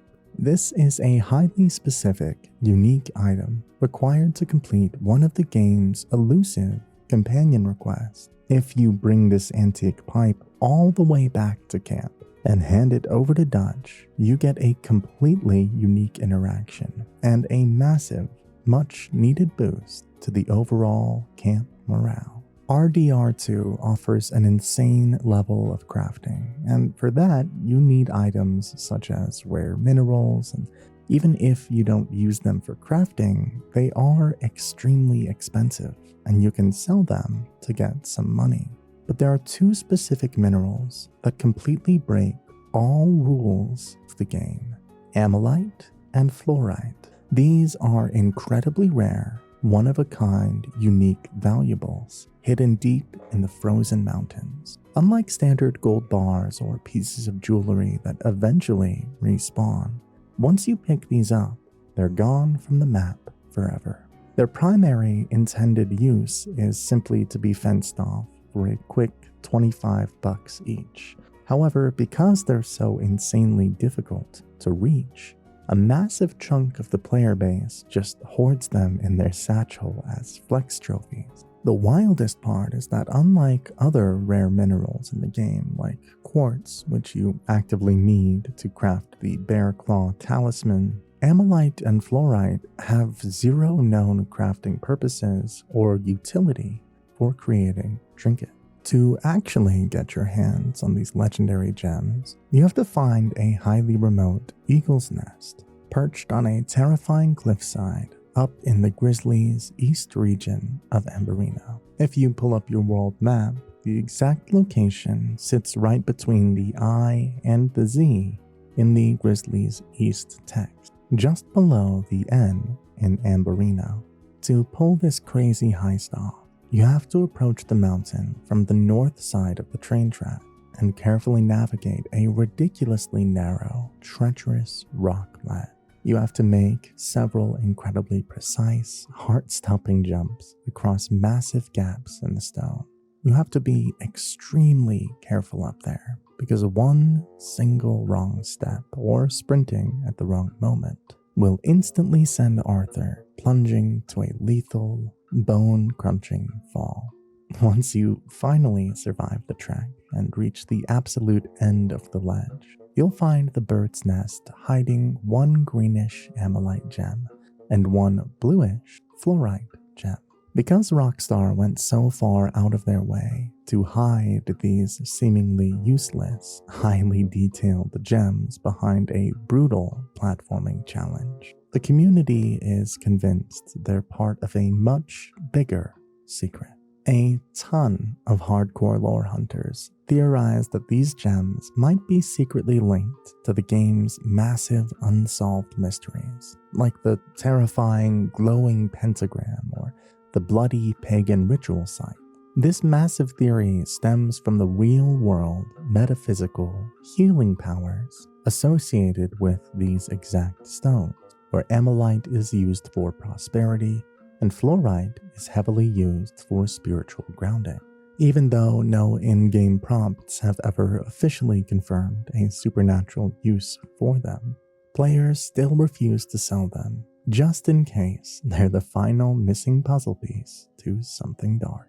We all have visited Strawberry's general store for buying items, but did you know that this shop has a secret hidden loot, and you can get it without even getting a bounty on your head if done right? It's a highly lucrative, completely illegal moonshine operation hidden right under the nose of the town's overly strict mayor.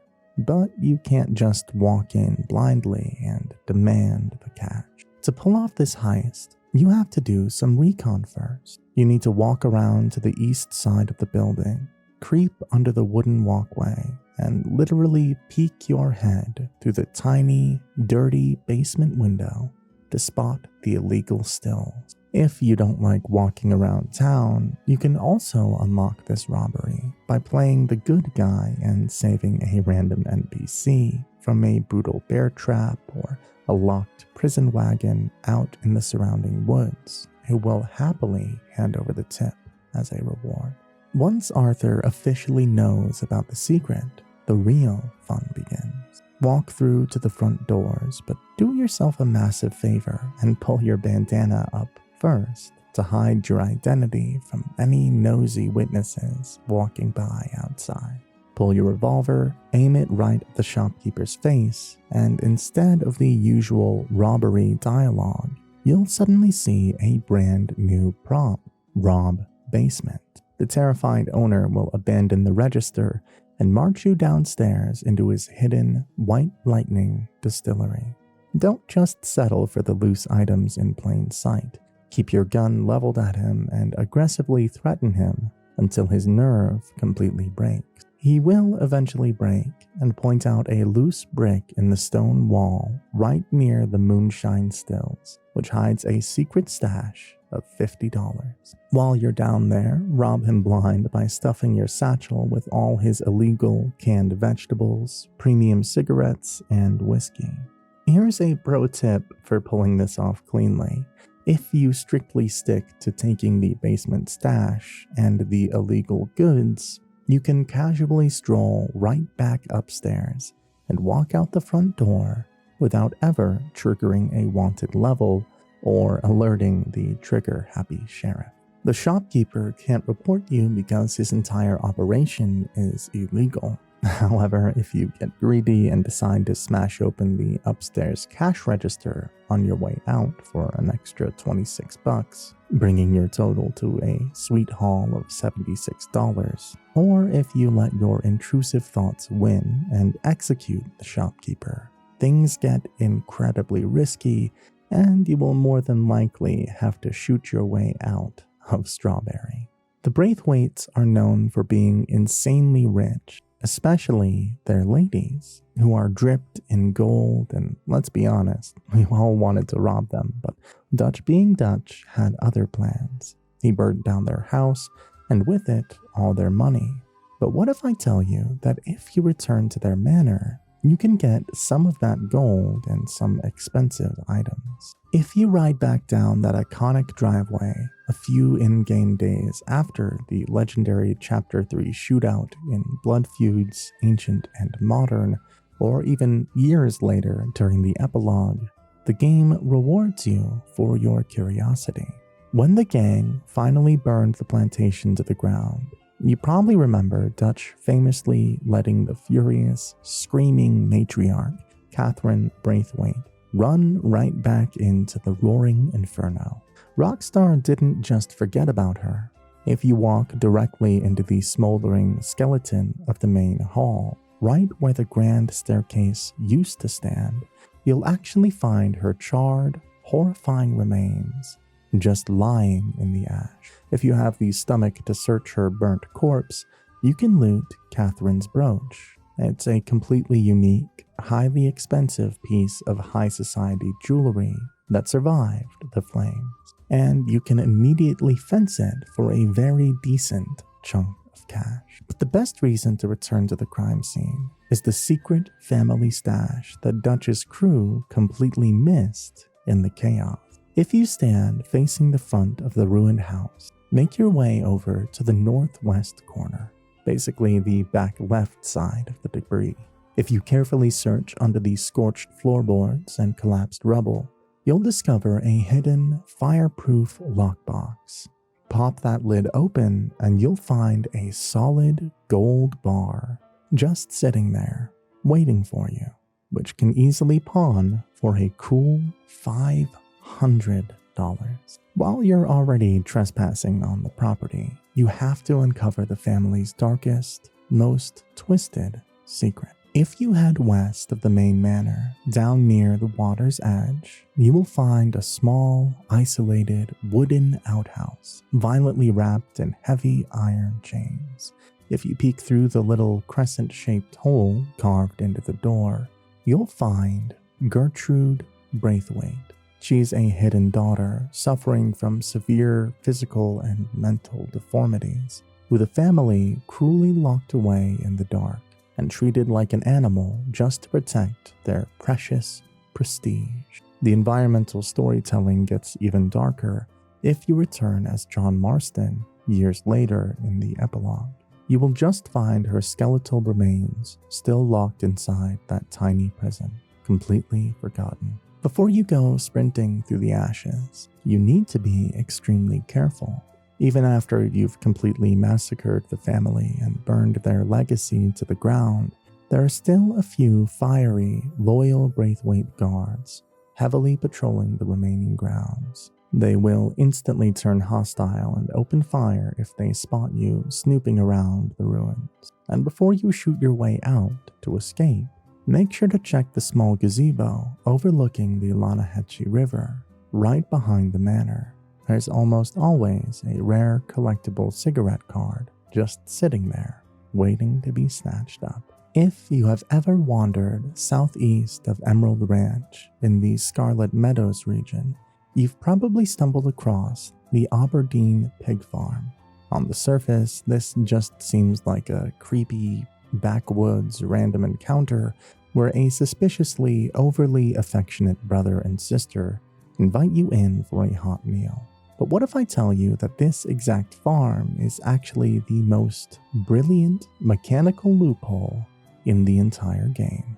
Curious players have literally turned this trap into the Aberdine Savings Bank to completely break the game's economy and securely transfer all of Arthur's hard-earned wealth directly to John Marston. As we all know, Arthur tragically loses his entire wallet of cash at the end of Chapter 6. But if you want to keep that money for the epilogue, you have to purposefully walk right into the Aberdine trap. Late into Chapter 6, right up to the farm, casually accept their incredibly suspicious hospitality, and keep throwing back their tainted drinks until Arthur completely passes out. The unhinged couple will rob you blind and dump your unconscious body into a horrifying mass grave just down the road. Here's the most important part though. When you wake up in the mud, don't go back to the house to exact your revenge. Let them keep the money. Years later, when you finally take control of John Marston in the epilogue, ride back to that exact farm, kick the doors in, and exact Arthur's revenge by dealing with the siblings. If you walk up to the creepy portrait of their mother hanging right near the front door and inspect it, you'll uncover a hidden wall safe containing literally every single cent Arthur had on him when he was robbed. If you actually take the time to explore their disgusting house, the lore behind these two gets so much darker. You'll find a cupboard stuffed full of human remains and a bleached skull sitting on the dining table. When they constantly talk about their mother, they're actually referring to the literal human skeleton still resting in the upstairs bedroom. They violently murdered their own mother just so they could live together romantically without interference. Rockstar even programmed some insanely detailed, missable interactions here. If you wake up in the grave as Arthur and immediately run back to the house before shooting them, the couple has a set of unique, incredibly arrogant dialogue where they actively taunt you for falling for the trap. Even better, if you manage to hogtie the sister, throw her on your horse, and drop her right into the exact mass grave where they dumped you, she'll have a completely unique, terrifying emotional breakdown surrounded by her previous victims. Of course, if you don't care about setting up a secret trust fund for John Marston, and you just wanted some quick loot, you can always just kick the door open and blast them on sight. Aside from whatever cash you can scrounge up, raiding their cabinets will score you some high-value jewelry and a highly coveted silver chain bracelet, which you need if you want to craft the legendary bear claw talisman at the fence. If you still have that relentless itch to search every dark corner of the map for secrets, you'll eventually have to head up into the dense, freezing woods of Amberino. Tucked away, specifically north of the Grizzlies east, right above the N in Amberino on your map, sits one of the most atmospheric and genuinely supernatural locations in the game, the Witch's Cauldron. When you finally push through the trees, you'll stumble upon a creepy, open-fronted shack straight out of a horror movie. Sitting dead center in the room is a massive iron pot filled to the brim with a thick, violently bubbling black liquid. And because Arthur Morgan has absolutely zero self-preservation instincts, the game actually gives you a prompt to just casually lean over and drink it. If you're brave enough to hit that button, your screen immediately cuts to black. You'll eventually wake up completely passed out, face down in the dirt, several yards away from the hut. But here's the crazy part. It isn't a deadly poison trap. Drinking that disgusting, boiling witch water actually acts as a massive, creepy miracle tonic. It instantly and completely restores your health, stamina, and Deadeye cores to their maximum levels. But you're definitely not alone out there in the woods. The entire time you're wandering around the shack and drinking from the cauldron, there's a massive, ominous raven perched right on the roof or a nearby branch, just silently staring a hole through you. The entire Red Dead community is convinced that this specific bird is the actual witch, shapeshifting just to keep a close eye on her property. It's one of the very few animals in the entire game that feels heavily scripted to actively judge your actions. If you let your intrusive thoughts win and shoot the bird, the game instantly slaps you with a heavy honor penalty. While you're busy getting judged by a bird, make sure to loot the nearby table. You can snag some incredibly potent tonics, and you can also grab the highly rare Ravenclaw Talisman material if you haven't already found it elsewhere. If you inspect the bubbling pot, Arthur or John will pull out their journal and sketch a highly detailed drawing of the creepy setup. The environmental storytelling here is insane. The shack is covered in dried herbs, animal skulls, and weird potions, but you never actually see a human witch anywhere in the single-player campaign. But what makes this even creepier is the Red Dead Online connection. Since RDO takes place in the timeline before the main story of RDR2, you can actually visit this exact hut in multiplayer.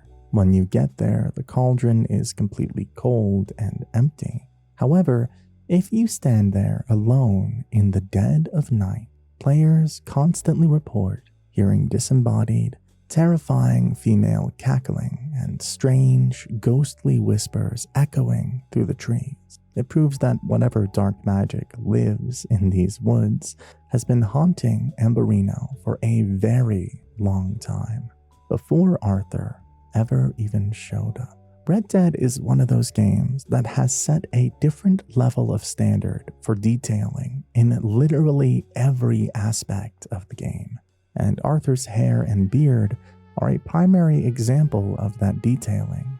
It feels like Rockstar put extra hours adding realism to it. The hair and beard system in Red Dead Redemption 2 isn't just a simple cosmetic toggle. It's one of the most insanely advanced living mechanics ever put into a video game. It operates on a massive 10-step growth scale that actively affects both your gameplay and Arthur's physical presence in the world. As you play the game, Arthur's hair and beard will naturally grow out as in-game time passes, but if you just let it go naturally, it will eventually hit a massive brick wall and stop growing entirely right around level 6 or 7, and I hate my brain. If you want to achieve that absolute unit of a level 10 mountain man beard, you literally have to force it to grow. You must go to a general store, buy dozens of hair tonics and chug them. You can even stack up to 3 tonics at once to heavily multiply the growth speed. But the actual hair growth only triggers during screen fades, meaning you have to constantly sleep, use fast travel, or trigger cutscenes to see the results. When you walk over to the shaving mirror at Arthur's camp tent, you get total control over his face. You can carefully trim down specific parts, just the chin, the cheeks, or the side of the head to create entirely unique looks like a badass Spartan beard or some thick mutton chops. But you have to be incredibly careful because realism rules here. You can never magically add hair back at the mirror like you did in GTA. If your finger slips and you accidentally shave your legendary level 10 beard down to a level 2, well, you're out of luck. Better start chugging tonics and wait weeks of in-game time for it to slowly grow back. But if you want the really fancy stuff, you have to hit up the actual barbers in towns like Valentine, Saint Denis, or Blackwater. They offer exclusive haircuts and beard shapes you simply can't do yourself out in the mud, like a clean fade, a pompadour, or even a slick handlebar mustache. You can even buy a tin of hair pomade to give Arthur a shiny, slick back look. The best part, the pomade actually lasts for several in-game days and completely prevents Arthur from getting messy, flattened hat hair when he takes his Stetson off. This is where Rockstar's obsessive detailing really matters. A massive level 10 beard actually has its own programmed physical weight.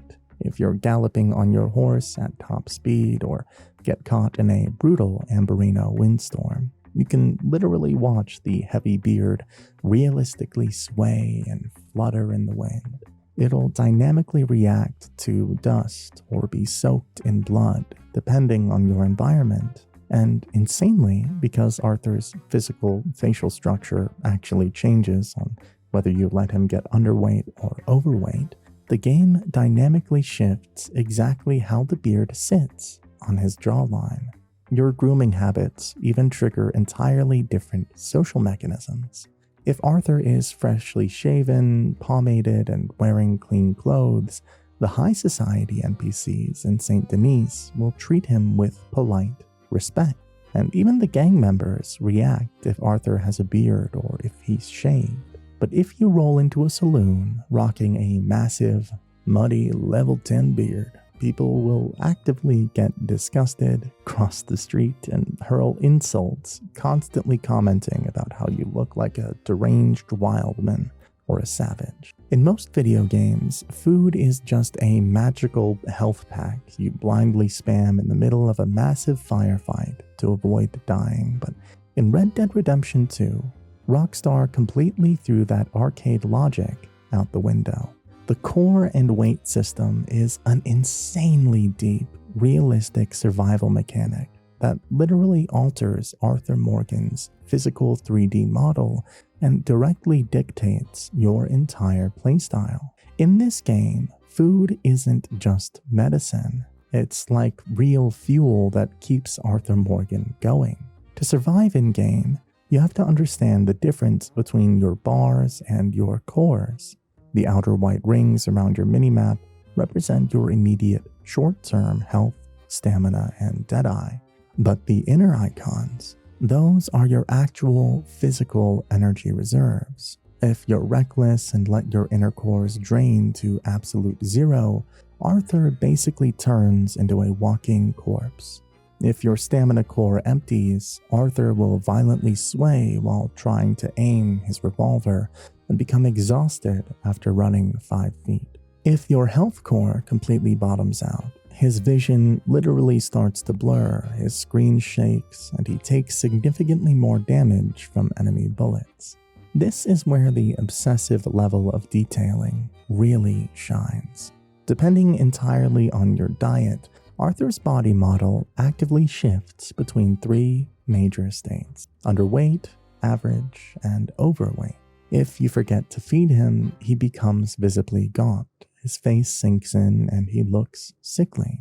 In this underweight state, you actually get a massive stamina bonus, allowing you to sprint forever, but the brutal trade-off is that you take way more physical damage. On the flip side, if you constantly keep on making him eat, Arthur physically bulks up. His face fills out, and he even develops a visible, heavy gut that pokes out from under his shirt and coats. Overweight Arthur turns into an absolute tank, capable of absorbing insane amounts of damage, but his stamina drains incredibly fast. If you want the best of both worlds with no debuffs, you have to actively maintain a perfect average weight. You can't just game the system by eating 50 cans of baked beans back to back. Calories actually matter. If you want to bulk up fast, you have to hunt terrifying apex predators like wolves or alligators for big game meat, or spend your cash on heavy saloon meals like the prime rib and Saint Denis. But the weight change only officially registers during a screen fade, meaning you have to eat a massive meal and then actually go to sleep. And if you refuse to let Arthur rest, the game physically punishes you. If you pump him for several in-game days without hitting a bed or pitching a wilderness camp, the screen will literally start flickering, blurring, and graying out to violently simulate his heavy eyelids closing in real time.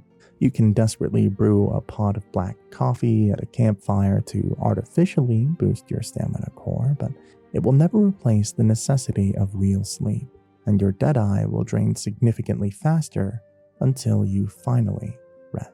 If you want to break the survival mechanics and become an unstoppable outlaw, you need to master inventory management. Tonics are great for instantly refilling your outer bars mid-fight, but cooked provisions are what keep you alive long-term. If you take the time to forage for wild herbs like mint, oregano, or creeping thyme, and use them to season your cooked meat over a roaring campfire, you unlock overpowered golden cores. Eating these gourmet meals provides a massive, glowing shield that completely prevents that specific core from draining for an entire day. Hunting in Red Dead Redemption 2 isn't just a fun little side activity you do when you're bored. It is a massive, completely self-contained ecosystem that blends hardcore survival mechanics with an unhinged level of biological realism.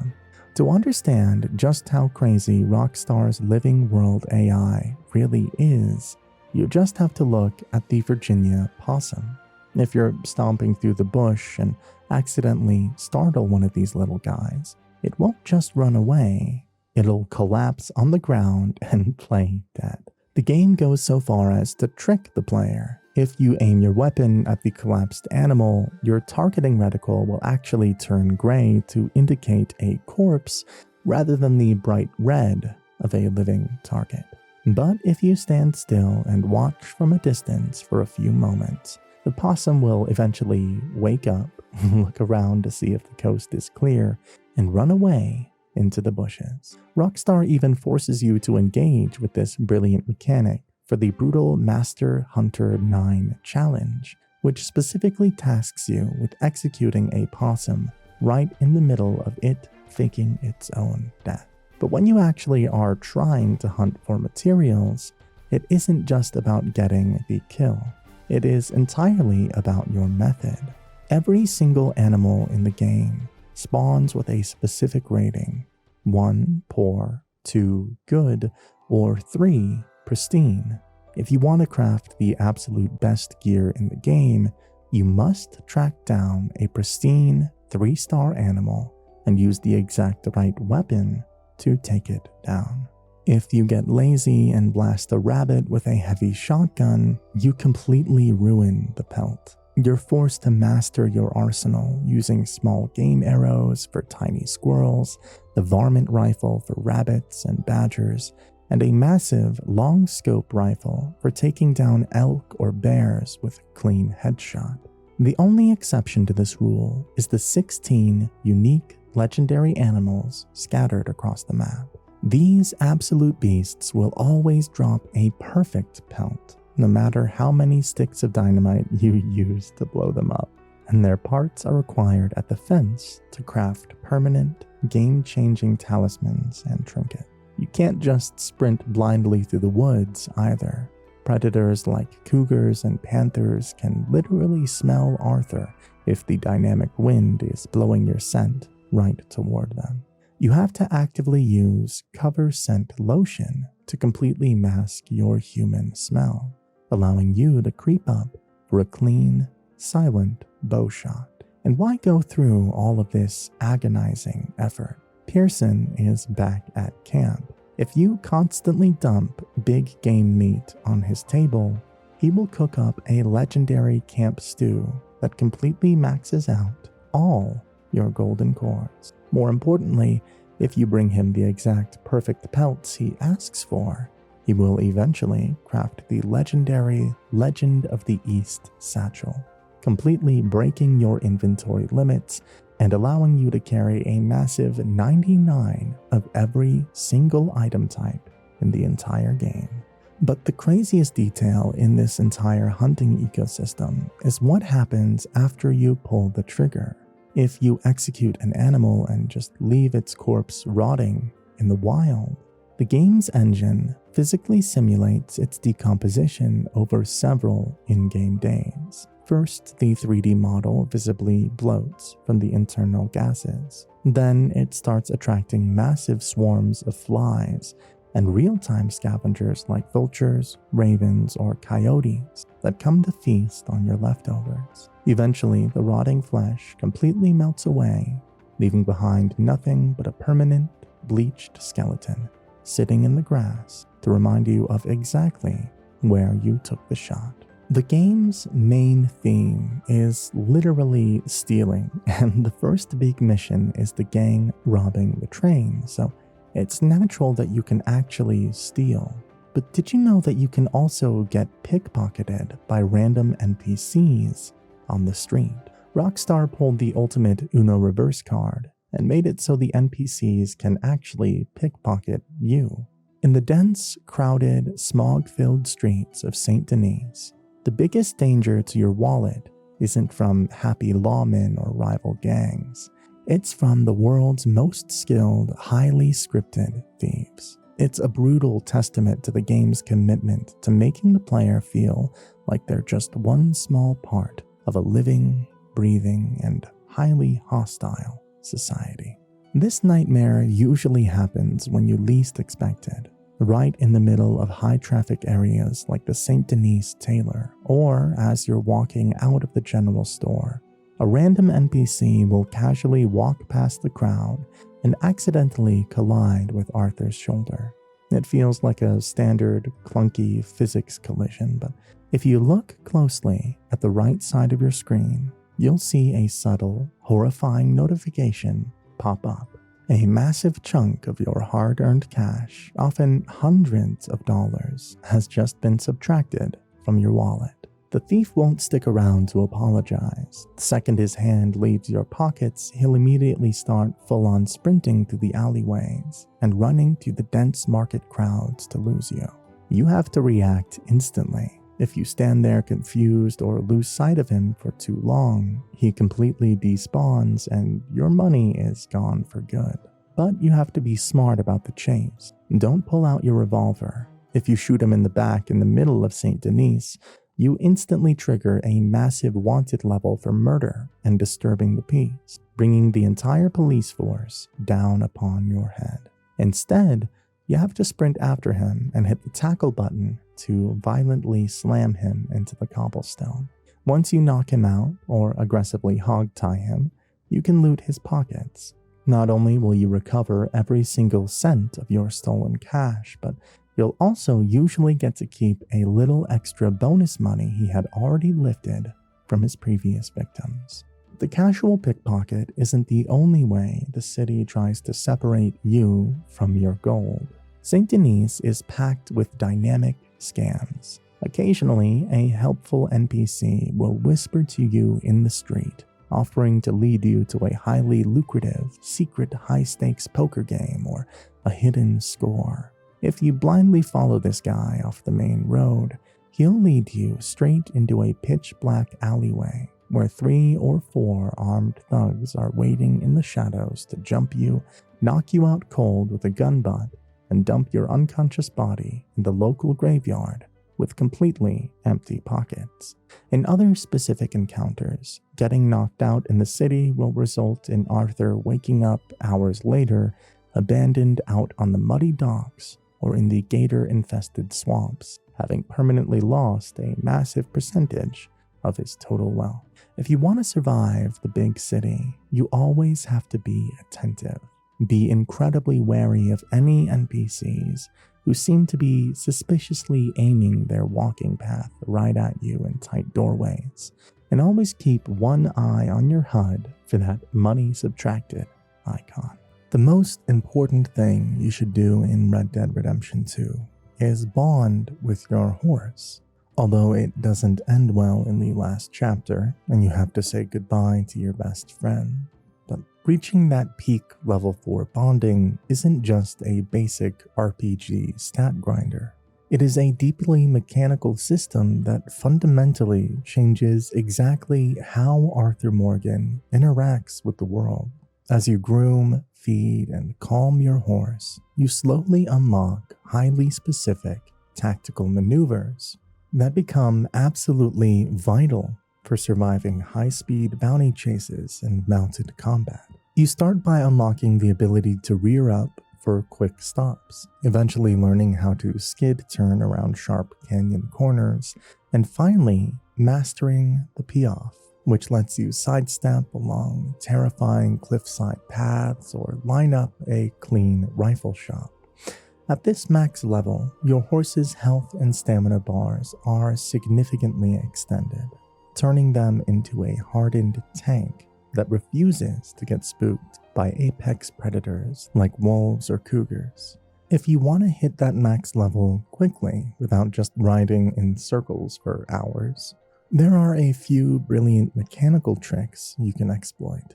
Physically leading your horse by the reins grants a massive, constant stream of passive bonding XP, as does keeping a brush handy to clean off the mud from the trail.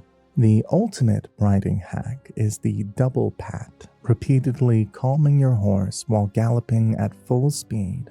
Not only restores a chunk of stamina, but also gives a small bonding boost every 15 seconds. You'll want to do everything you can to protect this bond, because Rockstar deliberately made the stakes incredibly high.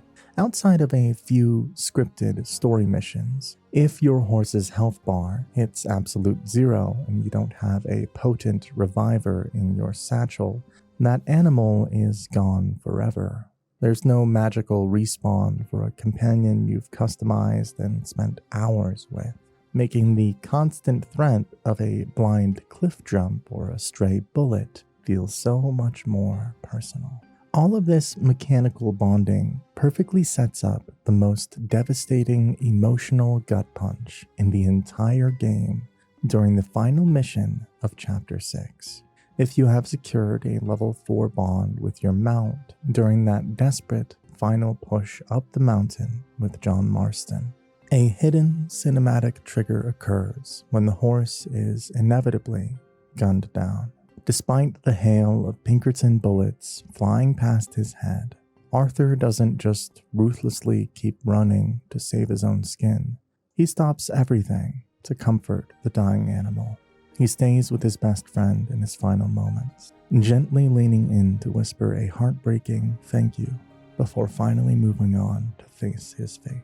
The most brutal part of this detail is that if you neglect the system and your bond is low, this cinematic never happens, and Arthur will simply acknowledge the horse is dead and coldly continue the mission without that goodbye.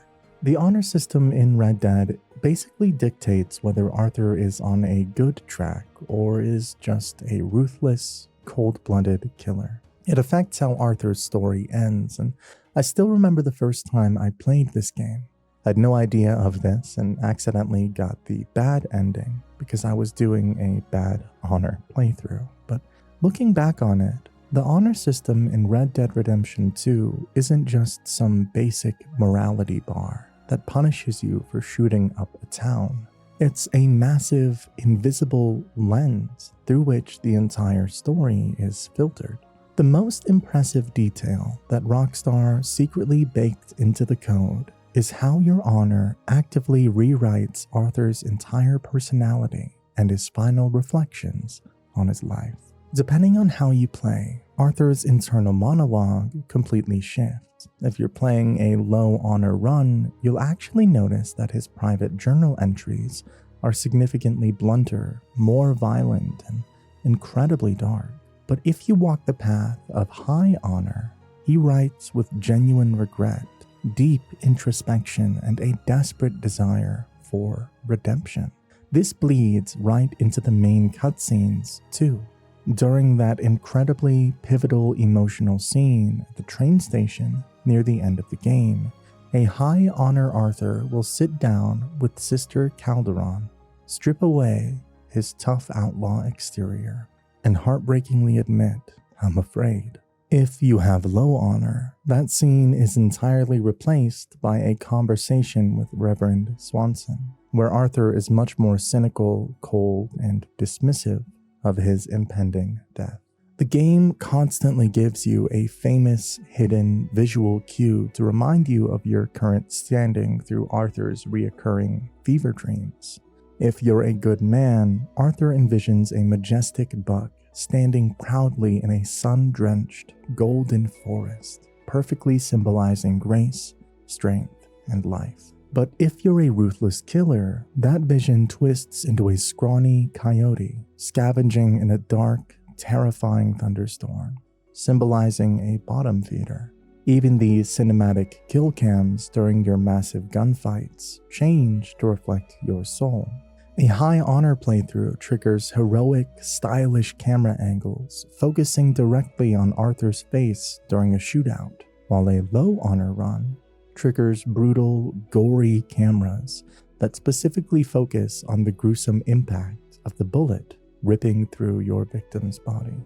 Being a good guy actually pays off in pure gameplay mechanics, too. Hitting rank 5 honor permanently unlocks a massive 25% discount in all stores, and pushing it to rank 7 gives you a ridiculous 50% off everything, making high-end custom weapons and horses significantly cheaper.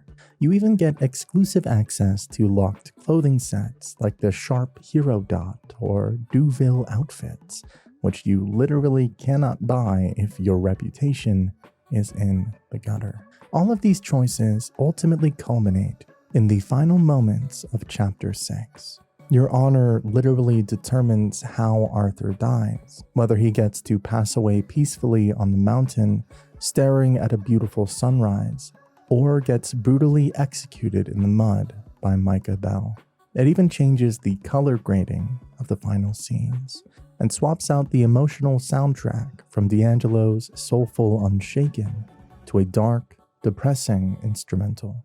The consequences echo all the way into the epilogue. When John Marston finally visits Arthur's grave, a high honor resting place is beautifully adorned with fresh flowers, a hopeful inscription reading, "Blessed are those who hunger and thirst for righteousness," and a majestic eagle soaring nearby. A low honor grave is just a bare, weathered rock with a somber inscription and a lone coyote lurking in the dirt, leaving you to live with exactly what kind of man you made Arthur Morgan out to be. For those who have played the first part, the credits of the game hold some interesting secrets and foreshadow what's about to come for John Marston and the rest of the game. Most players just put the controller down or walk away from the screen when the music starts, but RDR2's credits are actually a massive 40-minute cinematic bridge that directly sets up the tragic events of the original 2010 game. It's packed with heavy narrative payoffs that you can't miss. The most terrifying and significant scenes in the entire sequence completely follow Pinkerton's agents Edgar Ross and Archer Fordham. You literally watch them systematically hunt down the surviving members of the gang, interviewing various NPCs that Arthur either helped or robbed years ago. You see them slowly putting the puzzle pieces together, following rumors and bodies until their trail leads directly to Beecher's hope. The most chilling, dramatic moment is the final shot of the credits. Edgar Ross standing up on a ridge, quietly looking through his binoculars directly at John Marston, peacefully working his new ranch. This is the exact, literal moment the deadly trap is set for Red Dead Redemption 1, where Ross eventually kicks the doors in and kidnaps John's family to force him to hunt down his old brothers, Bill, Javier, and Dutch. If you look closely at the office where Ross is plotting all of this during the montage, it's the Blackwater Bureau of Investigation, the exact same building that serves as the central hub for the government's ruthless operations in the first game. The credits also give us the ultimate emotional closure for the people Arthur Morgan sacrificed everything to save. Rockstar shows us exactly what happened to the ones who got away. You get a completely heartbreaking scene of Mary dressed in mourning black, standing over Arthur's grave and quietly weeping, proving she never truly stopped loving him. You see the former camp cook comfortably running the general store down in Rhodes, keeping a faded photo of the Vanderland gang proudly tucked away behind his counter as a secret memento. You spot Tilly walking the wealthy, paved streets of Saint Denis. She's happily married and pushing a baby carriage, having entirely escaped her violent, outlawed past. Mary Beth is waiting at the Valentine train station, having successfully reinvented herself as a famous romance novelist, writing under the fancy pen name Leslie Latimer. Rain's Fall is looking out over a massive, lonely mountain, a heavy visual reminder of the tragic displacement of the Wapiti people. Then there's the massive mid-credits explanation of why two of the absolute best characters in the franchise are completely missing from the events of the first game. After helping John violently build his dream ranch and finally avenging Arthur by dealing with Micah on that frozen mountain, Charles Smith and Sadie Adler both pack their bags and say their goodbyes. Charles heads way up to North Canada to finally find peace and start a family, while the ruthless Sadie heads deep south to South America to continue her dangerous, bloody work as a professional bounty hunter. My favorite foreshadowing, however, happens during Chapter 2, when Arthur takes Jack to a fishing spot, and then suddenly the peace is completely shattered. This mission, A Fisher of Men, seems just a wholesome, quiet bonding moment between Arthur Morgan and little Jack Marston, but it's actually one of the most brilliantly devastating pieces of long-term storytelling in the entire franchise. While Arthur and Jack are just sitting by the river, learning how to catch bluegills, they're aggressively interrupted by the Pinkertons, specifically the lead investigator, Agent Andrew Milton, and his quiet, smug subordinate, Edgar Ross. While Milton tries to strike a treacherous deal to buy Arthur out and threatens the entire Vanderland gang, Ross mostly just stands in the background observing. But the most chilling part of this cutscene is that this is the very first time Edgar Ross and Jack Marston actually cross paths. Before the Pinkertons finally turn around to leave, Ross looks down at the innocent little boy and maliciously warns, "Enjoy your fishing, kid, while you still can." Jack is naturally just a confused little kid who doesn't understand the terrifying gravity of the situation once they pack up and head back to camp. But Ross isn't just throwing out a random insult. He's literally promising the destruction of Jack's entire world, heavily foreshadowing the eventual downfall of the gang and the government's relentless, decades-long hunt. Now, fast forward 15 years to the very end of the original Red Dead Redemption timeline in 1914. Jack Marston is no longer an innocent kid. He's a hardened, traumatized outlaw on a relentless, blood-soaked hunt for Edgar Ross, the man who ultimately betrayed and murdered his father, John Marston. And where does Jack finally track the retired Pinkerton agent down? Down by the St. Louis River in Mexico, completely alone, fishing. There's no bargaining, no negotiating, no threatening. Jack has simply come to bring Ross's long, bloody career to an abrupt, violent end. He interrupts the old man's peace, draws his gun, and guns him down in a final, fatal duel. The absolute poetic tragedy of the Red Dead universe is that the entire deadly, multi-generational feud between the Marston family and Edgar Ross officially started with the government interrupting a peaceful fishing trip, and it ended 15 years later with Jack interrupting Ross's. And this is one of the reasons why I still say the Red Dead franchise might be the best franchise in history, due to the fact that they connected both games with such mastery. Another reason why it is such a masterpiece is how it even fleshed out the characters that were in the first game even more in the first game. Dutch is a cynical, psychopathic kind of character, and in the second game, we see him literally going from a cold, calculated leader to a ruthless psycho. While the reasons are up for debate on why and how it happened, his entire philosophy changes from the start.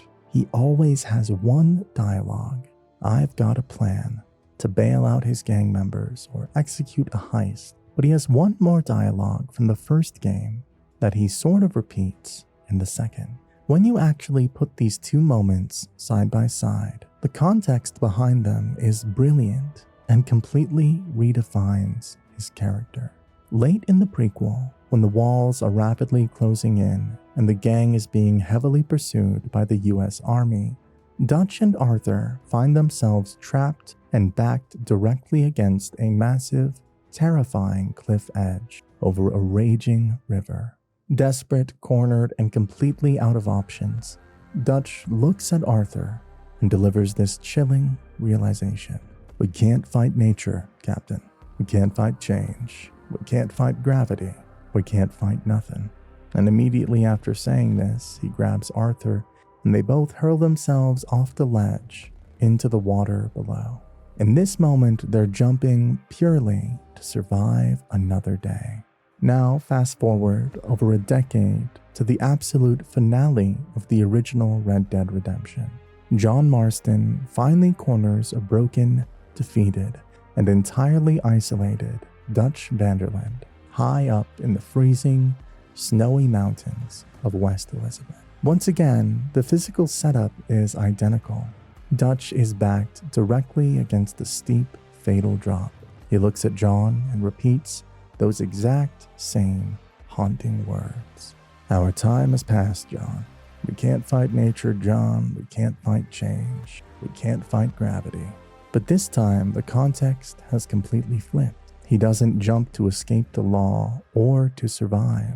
He intentionally steps backward off the cliff, choosing to die entirely on his own terms, rather than be taken in by the modern world. The symbolism Rockstar added to those two scenes is insane.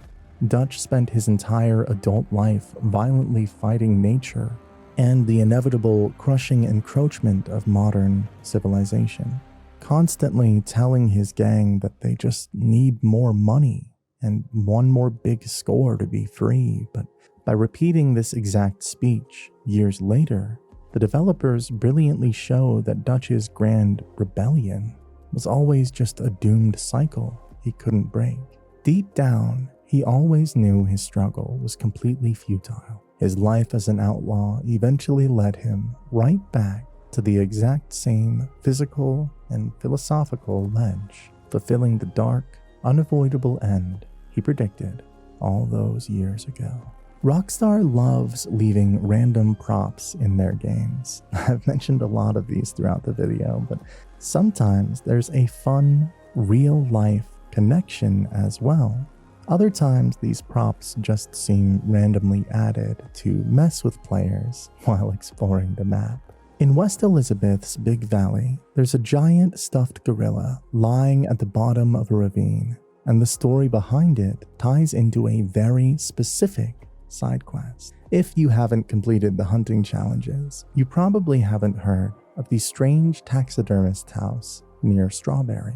The owner of that property is Elle Hobbs, a renowned taxidermist who pays Arthur to mail her perfect animal carcasses. Most of the evidence in the game indicates that Mrs. Hobbs purchased this stuffed gorilla from overseas to add to her collection, but she never received it since the transport wagon crashed into the ravine.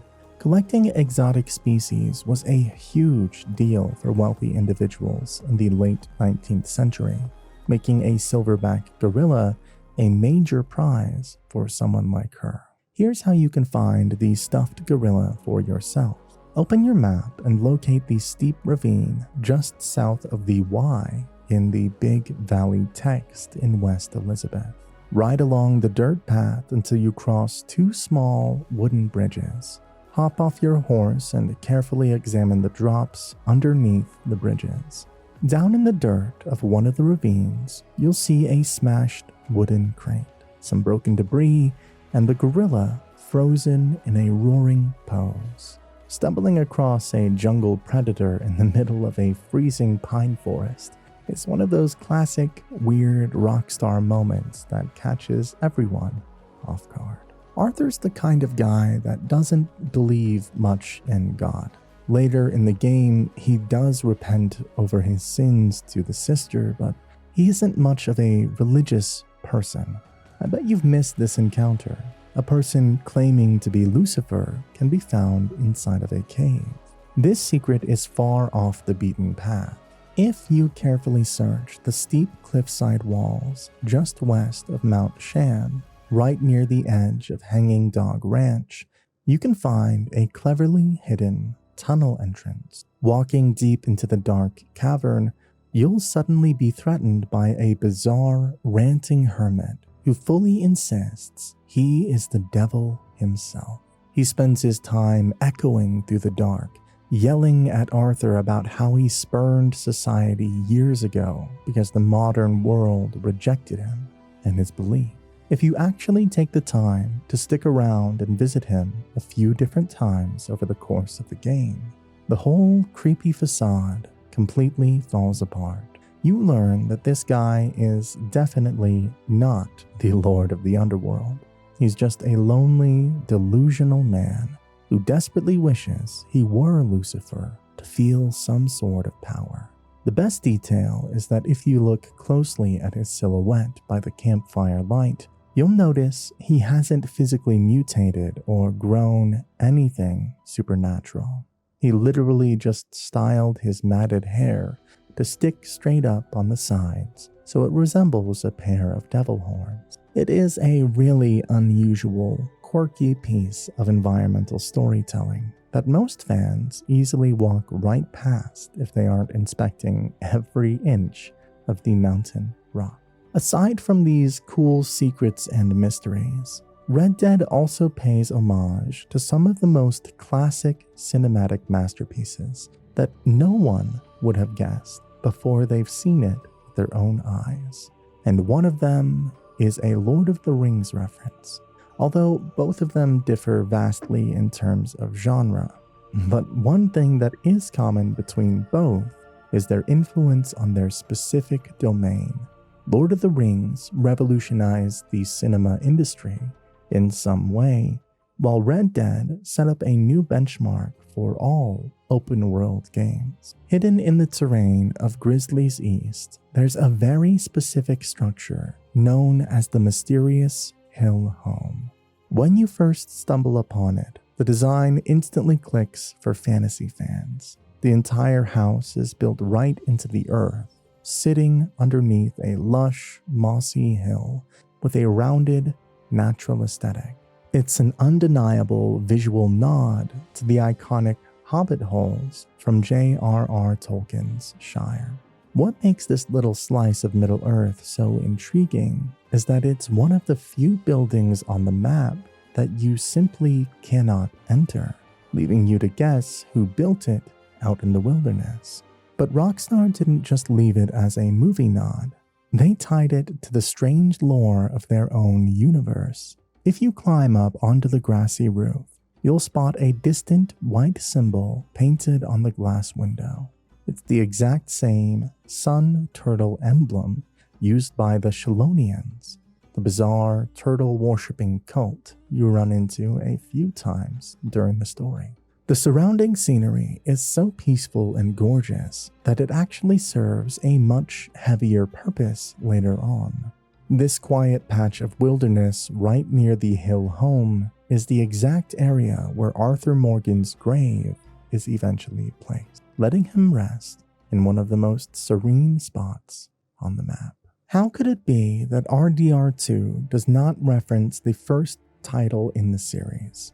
Deep in the foggy swamp of the Bayou Noir, just a quick ride away from the Caliga Hall plantation, there's a creepy old shack sitting out in the mud known as Bayall Edge. From the outside, it looks like it's been rotting and abandoned for decades. But the second you open the front door, you're walking into one of the most unsettling callbacks to John Marston's original 2010 adventure. Instead of a ruined mess, the inside is fully furnished and covered in bizarre, cryptic scribbles and paintings. The crazy part is that these paintings are tied directly to your gameplay. If you pay close attention, the art scattered around the room actually changes depending on Arthur's current honor level, reflecting the kind of man you are choosing to be. If you read the weird notes covering the furniture, you start finding direct clues explaining the horrific cholera plague that wiped out the desert town of Armadillo, a dark curse that plays heavily into the larger lore of the frontier. But the real reason you have to keep coming back to this swamp shack is the massive canvas sitting dead center in the room. Every single time you visit Bayall Edge, the painting gets a little more finished. If you return enough times, the canvas finally reveals a perfect portrait of the strange man, the terrifying top hat-wearing supernatural entity that stalked John Marston in the first game. To make it even creepier, if you dare look into the mirror right next to that finished painting, you'll catch his reflection standing right behind you, looking directly over your shoulder in a heart-stopping jump scare.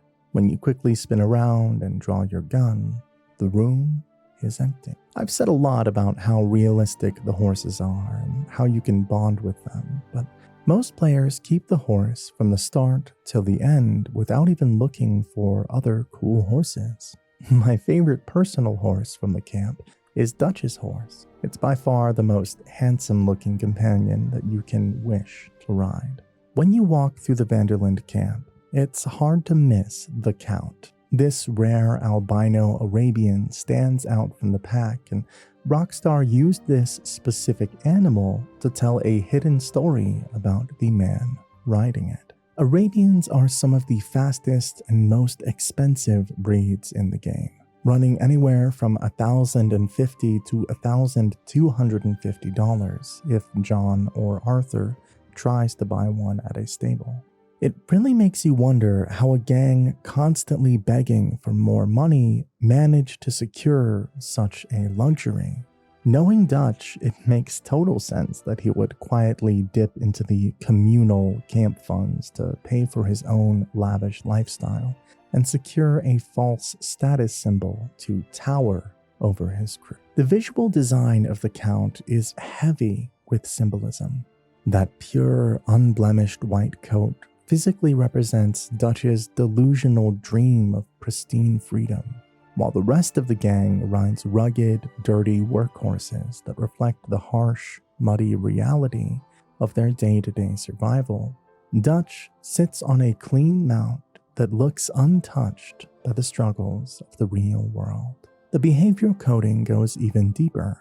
If you spend time watching the Count around the hitching post, you will notice he is way more skittish, nervous, and high-strung than any other horse in the game. And this isn't just a random animation cycle. The developers intentionally made the Count jumpy to mirror Dutch's own shortening temper and building paranoia, which only continues to unravel as the story progresses. Every time the horse nervously paces or spooks at a loud noise, it's a subtle reflection of its owner losing his grip on reality.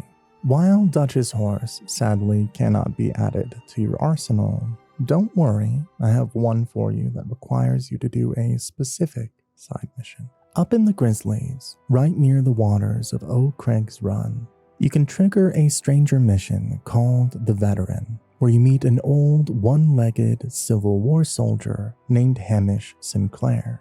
The very first time you meet him, he's stuck in the ground because his horse threw him and ran away with his prosthetic leg.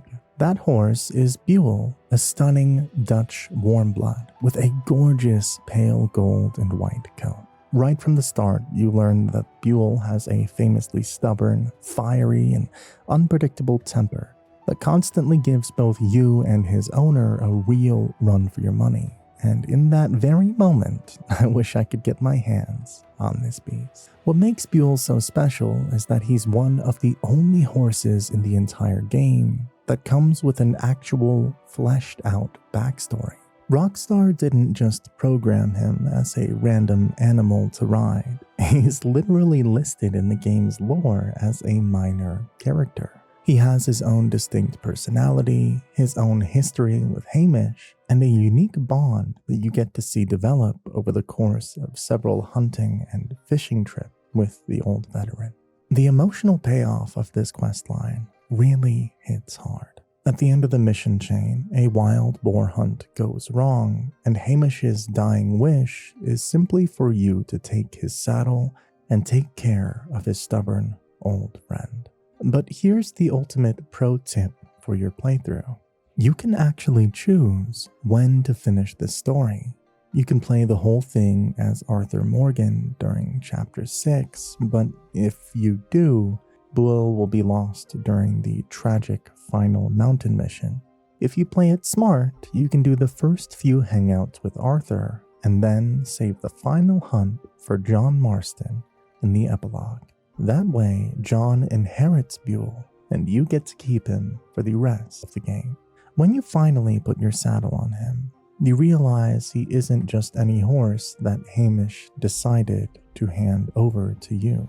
Buell has great stats compared to most wild mounts, and handles the toughest, rockiest terrain without constantly getting spooked.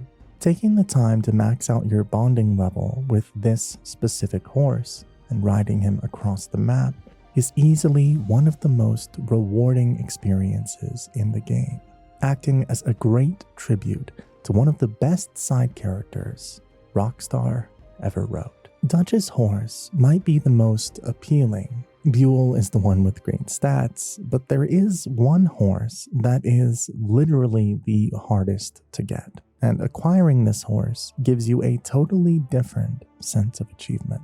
And this horse is also really beautiful to top it off. You can't just walk into a fancy stable in Saint Denis and throw cash at the shopkeeper to get this one. You have to earn it. The moment Arthur is free to roam the open map in Chapter 2, you need to pack your thickest winter coat and ride all the way up to the freezing, snow-blind northwest corner of the map. Up by the icy, isolated shores of Lake Isabella in Amberino, a white Arabian wanders completely alone. You have to have your guard up the entire time though, because the woods surrounding that lake are crawling with hungry wolf packs that will ambush you and ruin your hunt in a heartbeat. When you finally spot that stunning, pure white coat blending in against the snow, the final test of patience begins. You have to leave your current horse behind and approach on foot, making sure Arthur's hands are completely empty. If you're holding a rifle, a pistol, or even your lasso, the Arabian will instantly spook and bolt off into the trees. You have to keep your eyes glued to the white bar in the bottom right corner of your screen. It's a tense game of red light, green light. You have to walk at a snail's pace, constantly calling out to calm it. If the animal gets agitated and the bar starts dropping, you have to freeze in your tracks until it relaxes again. Once you finally inch close enough to pat its neck, the real fun kicks in. The second you swing your leg over the saddle, the Arabian will panic and try to violently buck you off into the snow. You have to hold on for dear life by gripping the left stick and mashing the button to keep calming it down. To maintain your balance on its back, you need to actively pull the stick in the exact opposite direction the horse is thrashing. It is a wild, unpredictable rodeo struggle. You just have to hold out and find its movements until the notification finally pops up saying the horse has broken it. It takes a ton of work and patience, but riding down the mountain atop a top-tier, wild-caught elite steed makes all that freezing effort totally worth it. The uncle is one of the most loved characters ever since the first game, and fans often speculate about his outlaw past, which we'll discuss in detail later, but there is a sad secret regarding Uncle's casting. All those classic Uncle has terminal lumbago jokes that flooded the community actually carry a pretty heavy real-world weight to them. During the massive multi-year production of the game, the original motion capture and likeness actor for Uncle, John O'Crea, tragically passed away from blood clot complications. Because he passed away before the project wrapped, Rockstar had to make the tough call to bring in a new actor to re-record almost all of Uncle's spoken dialogue. If you dig deep into the raw code, data miners have actually uncovered many of O'Crea's original unused voice lines, still hidden away in the background. But Rockstar made sure his legacy survived in the final product. They kept O'Crea's physical face and likeness as the permanent foundation for Uncle's character model, and they left behind one deeply touching audio tribute. Fast forward to the epilogue. After John Marston and Charles and Uncle finally finish building the pre-cut house at Beecher's Hope, they sit around celebrating and singing a folk song together. The singing voice you hear coming from Uncle in that specific joyful scene is actually John O'Crea's original recording. Before his passing, O'Crea had built a really solid acting portfolio across television, featuring in major shows like Orange is the New Black, The Nick, Master of None, and Frank and Ernie. But his most permanent tribute is right there on the frontier map. Remember that beautiful lake in the Grizzlies we just talked about? The exact spot where you find the final Jack Hall gang gold and meet the veteran Hamish to inherit the horse Buell. Rockstar officially named that body of water O'Crea's Run to honor him forever. Now it's time to talk about one of the most debated theories in Red Dead's universe. If you've played the very first cowboy-style game from Rockstar back in the day, you must be wondering how similar Uncle's portfolio is to the infamous cowboy from the OG days of the Wild West. Before we can start connecting the dots to our favorite camp complainer, we have to look at exactly who Red Harlo was and the brutal history he left behind. Red wasn't just some random gunslinger. He was the son of a gold miner named Nate Harlo and a woman named Falling Star. Through his mother, he was a direct descendant of the Red Wolf Native American tribe. making him the grandson of Chief Running Moon and the cousin of Shadow Wolf, with whom he grew up playing. When Red was just 14 years old, his father came home with life-changing news. He and his mining partner, a man named Glyph, had finally struck gold deep inside the Bear Mountain mine. To celebrate their massive newfound wealth, the two partners commissioned a pair of highly customized, beautiful weapons known as the Scorpion revolvers. Nate handed his son his old practice pistol and sent him down to the river to shoot at pots and pans.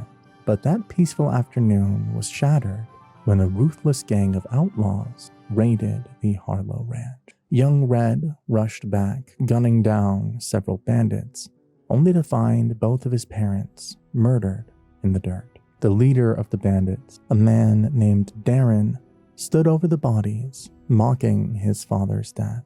In a moment of pure survival and rage, Red reached directly into the campfire and grabbed his father's Scorpion revolver while it was literally engulfed in flame. He fired a single shot that completely severed Darren's left arm. But that moment of vengeance came with a permanent physical price. Molten metal of that blazing gun, deeply branded and scarred the palm of Red's right hand for the rest of his life.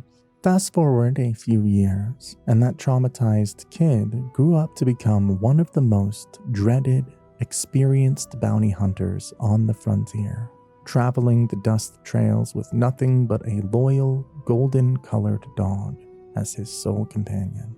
After wiping out a crew known as the Bloody Tom Gang, Red dragged the leader's corpse into a settlement called Widow's Patch to collect his cash. The local sheriff, O'Grady, admitted he was completely broke because a rival crew called the Ugly Gang had taken over town.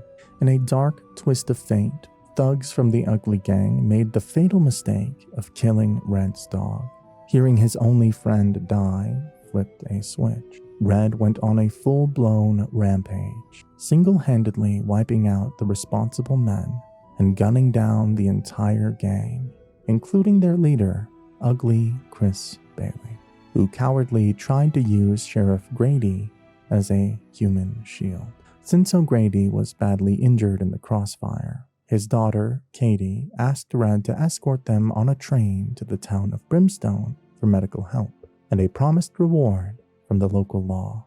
Naturally, the train ride was an outright war zone, and Red ended up defending the passengers from yet another heavy ambush, this time dueling the leaders of the infamous Pedrosa brothers. All of this heavy, violent history creates the perfect foundation for a man who would eventually want to drop his legendary name, hide his scars under a pair of dirty gloves, and pretend to be a lazy, harmless old drunk, just to finally get some peace and quiet in the Vanderland gang. The future of Red Harlo after he walks away at the end of Red Dead Revolver is completely left in the dark, which perfectly mirrors the mysterious origins of Uncle. Nobody in the gang actually knows Uncle's real name, and every wild story he tells about his past is usually brushed off as a drunken fabrication. But when you look at how both characters' stories begin and end, a crazy poetic parallel begins to form. Red was a fierce protector in his youth, and Uncle ends his journey as an old man making a final, fatal stand on a wooden porch to protect John Marston's family. When you actually sit down and crunch the numbers, the timeline of events for both characters matches up way too perfectly to just be a coincidence. In RDR2, while riding with Uncle, Arthur asks him, "Just be careful. How old are you anyway?" To which he jokingly responds, "Let's just say I was born sometime between the fall of 49 and the fall of Rome." Since the game takes place in 1899, that 1849 date puts Uncle right around 50 years old. The events of Red Dead Revolver take place around 1880, about 20 years after the 1860 prologue, where Harlo is 10 years old. This means Red was born right around 1850. Following the sequence, Red is 10 in 1860, 30 during the main events of his game in 1880, 50 in RDR2, which is 1899, and hits 60 when he goes down fighting to protect John's family in RDR1. It gets even crazier when Uncle recollects the hardship of wandering the streets alone after his parents died. In a piece of heartfelt dialogue around a campfire, Uncle says, "Tough is arriving in a new city. Both your parents newly dead, no one looking after you, except some scumbags you meet on the street. Folks starving, people desperate." Simon Pearson then proceeds to ask, "How old were you?" To which Uncle quietly responds with sorrow in his voice, 9. So at 9 years old, I've been living on my own wit. That sounds identical to Red Harlo's exact situation after the raid on his home. Beyond the math, the physical resemblance is striking if you know where to look. At a quick glance, you might not see much of a resemblance between them, but if you look at their faces a bit more carefully, take the difference in age and graphics into account, and mentally remove the massive beard from Uncle's 3D model, they appear almost identical. You can see they share some highly specific facial characteristics, including the large, broad nose, with 2 almost scar-like bends right above it, the downward sloping eyebrows, the same sort of folds around the ears, and a slightly wide, tight-lipped mouth with the same smug smile. You can even occasionally see what appears to be faded scars on Uncle's chin. It's hard to believe Rockstar modeled them this way, purely by accident. Then, there's the undeniable proof hidden in the dialogue about his past skill. In RDR2, when Arthur and Uncle ride into Valentine, Uncle suggestively says to Arthur, "Sheriff's office on the right. Sure, you can pick up some bounties there, Arthur." Arthur scoldingly responds, "Heaven forbid you put your head on the line." To which Uncle finally says as he laughs to himself, "That's a young man's game." Later in that same mission, Arthur asks Uncle, "So that's how you see yourself, is it? A maniac?"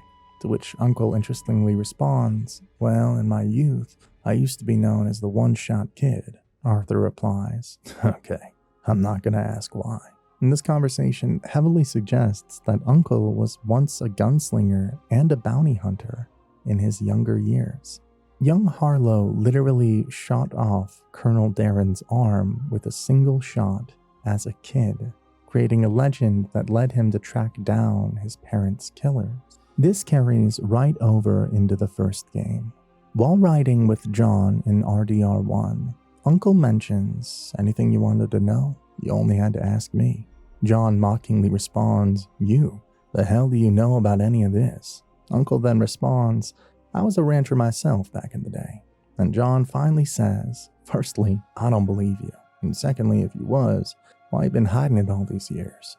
Harlo did live on a small farm at Broken Creek, where his parents were killed, and the reason Uncle may not want to talk about it is the trauma, combined with the fact that he became a wanted man for killing the corrupt governor who ordered the hit.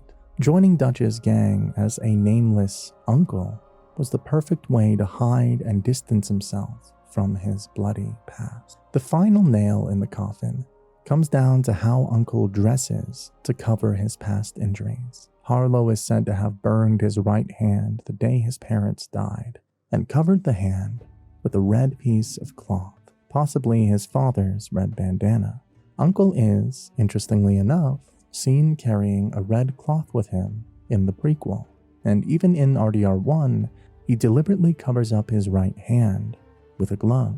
When you stack all these clues, the timeline, the face, the dialogue, and the hidden fashion preferences for covering burn scars, it paints an incredibly convincing picture that the legendary Red Harlo has been sitting by the campfire this whole time. But don't be too hasty. There are some arguments totally opposite to this that hint that this might be exactly just a coincidence, nothing more. The biggest piece of pushback from skeptical fans is the idea that Red Dead Revolver isn't even in the same universe as the modern game. This whole debate stems from a 2010 GameSpot interview with Rockstar's former VP of Creativity, Dan Houser, discussing the Undead Nightmare DLC. When the interviewer asked how the zombie storyline fit into the lore, Houser gave a notoriously confusing answer. He stated, quote, "The Undead Nightmare story takes place during the home period of the main game, while John is trying to rebuild his ranch, but before the end of the game, a period that we imagined took several months." If you played the game to the end, please don't put spoilers in the comments. You play Undead Nightmare as John, and it is entirely standalone game that runs separately from Red Dead Redemption's main story, and not part of any Red Dead Redemption canon, if such a thing exists. Red Dead Revolver is also its own universe, but the world of Red Dead Redemption was always meant to be a world in which the myths and realities of the American frontier collide. As for whether it's literally a nightmare or not, you're going to have to play the game and find out for yourself. People latched onto that its own universe line, but when you look at the actual games, that claim falls apart. The modern titles are packed with blatant proof that Red Harlo's world exists in Arthur and John's timeline. You can sit at campfires and listen to strangers talk about the specific deeds of Sheriff Bartlett, Jack Swift, and Red Harlo himself. Little Jack Marston even reads a book detailing Red's adventures that was already circulating back in the day. You can actually visit Harlo's childhood home of Broken Creek, which is now called Two Crows on the map. The layout is nearly identical to the PS2 game, complete with a grave right where his parents died, and the chilling phrase, "the best of the old ways," carved into the burned out house.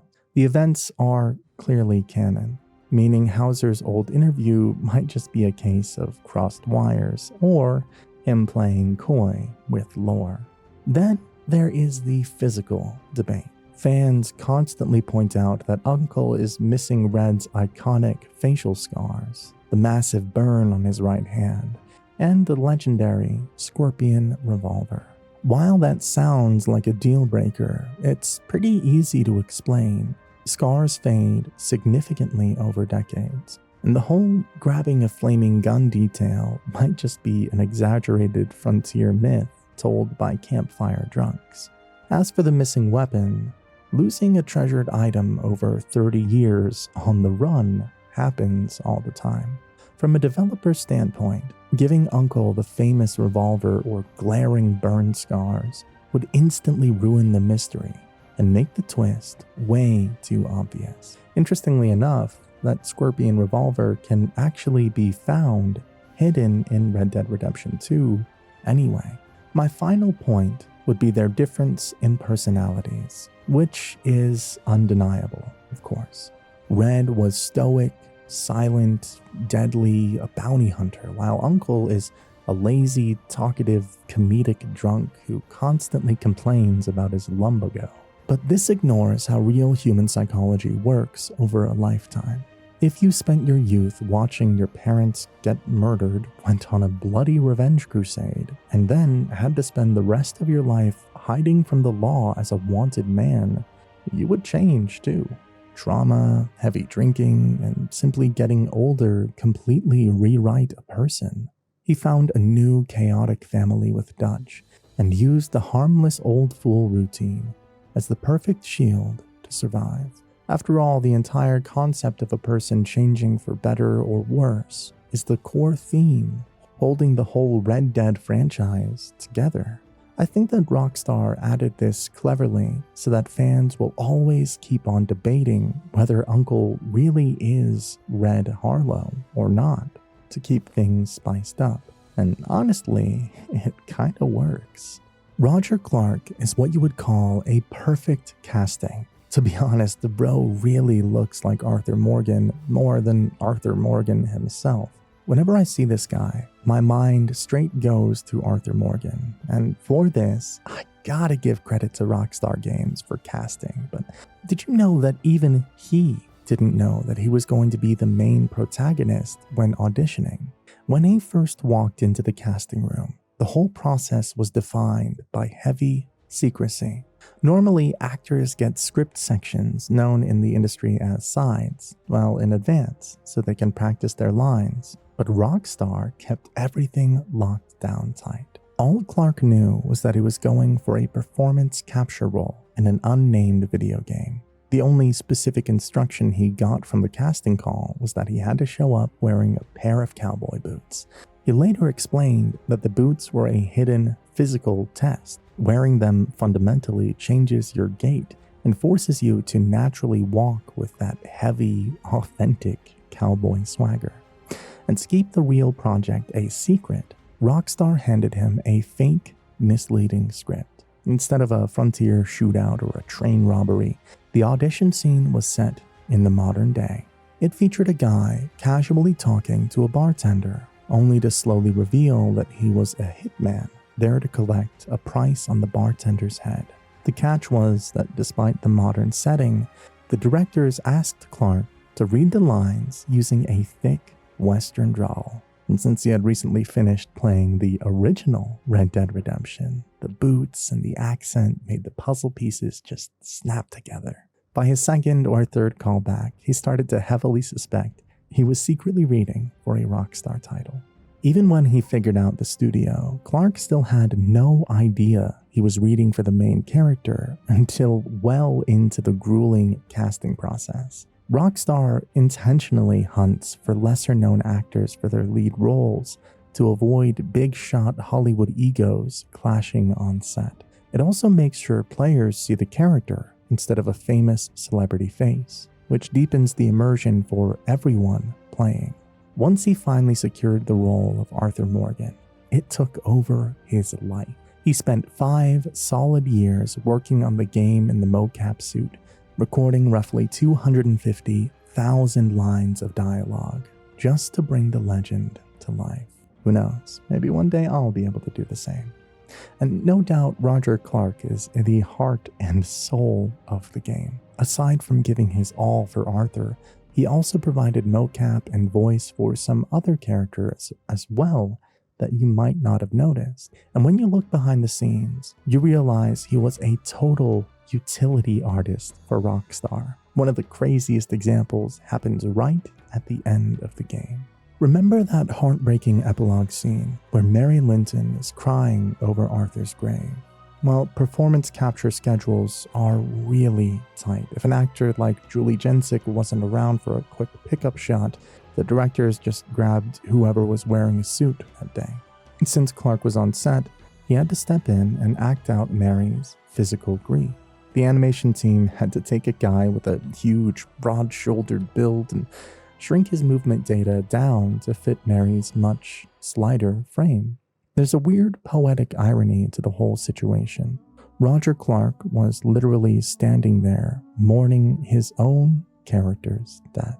But his secret roles didn't stop at the Weeping Widows.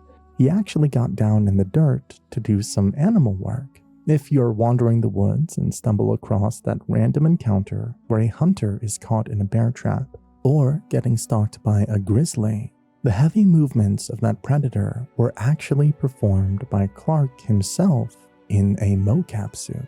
While the studio used reference footage of wild animals, having a human actor crawling around on all fours gave the victim actor something real to react to in the room, making the struggle feel much more genuine.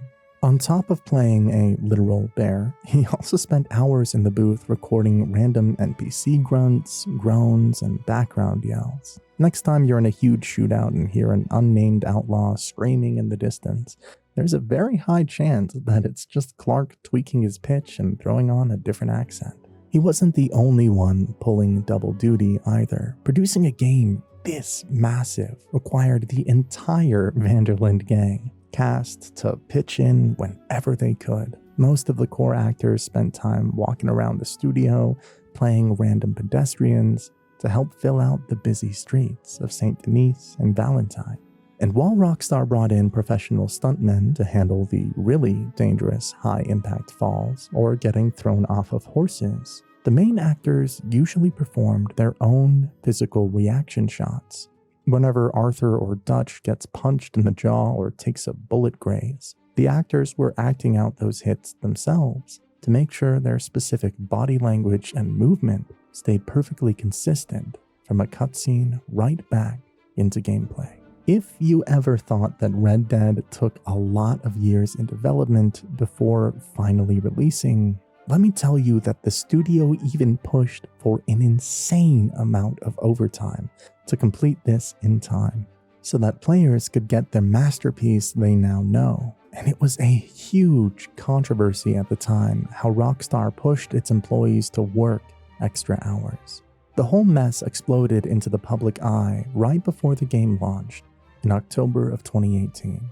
During an interview with Vulture magazine, Rockstar co-founder Dan Houser casually dropped a quote that sent shockwaves through the entire gaming industry, bragging that his team had been pulling, quote, 100-hour work weeks multiple times that year just to get the massive script and hundreds of thousands of animations finalized. The backlash was instant and fierce. Labor advocates, fans, and fellow developers heavily criticized the studio for promoting a toxic crunch culture just to complete a game. Seeing the internet catch on fire, Houser quickly tried to do some major damage control. He clarified that the brutal 100-hour grinds weren't actually studio-wide, but specifically applied only to himself and a tiny senior writing team of 4 people during a few intense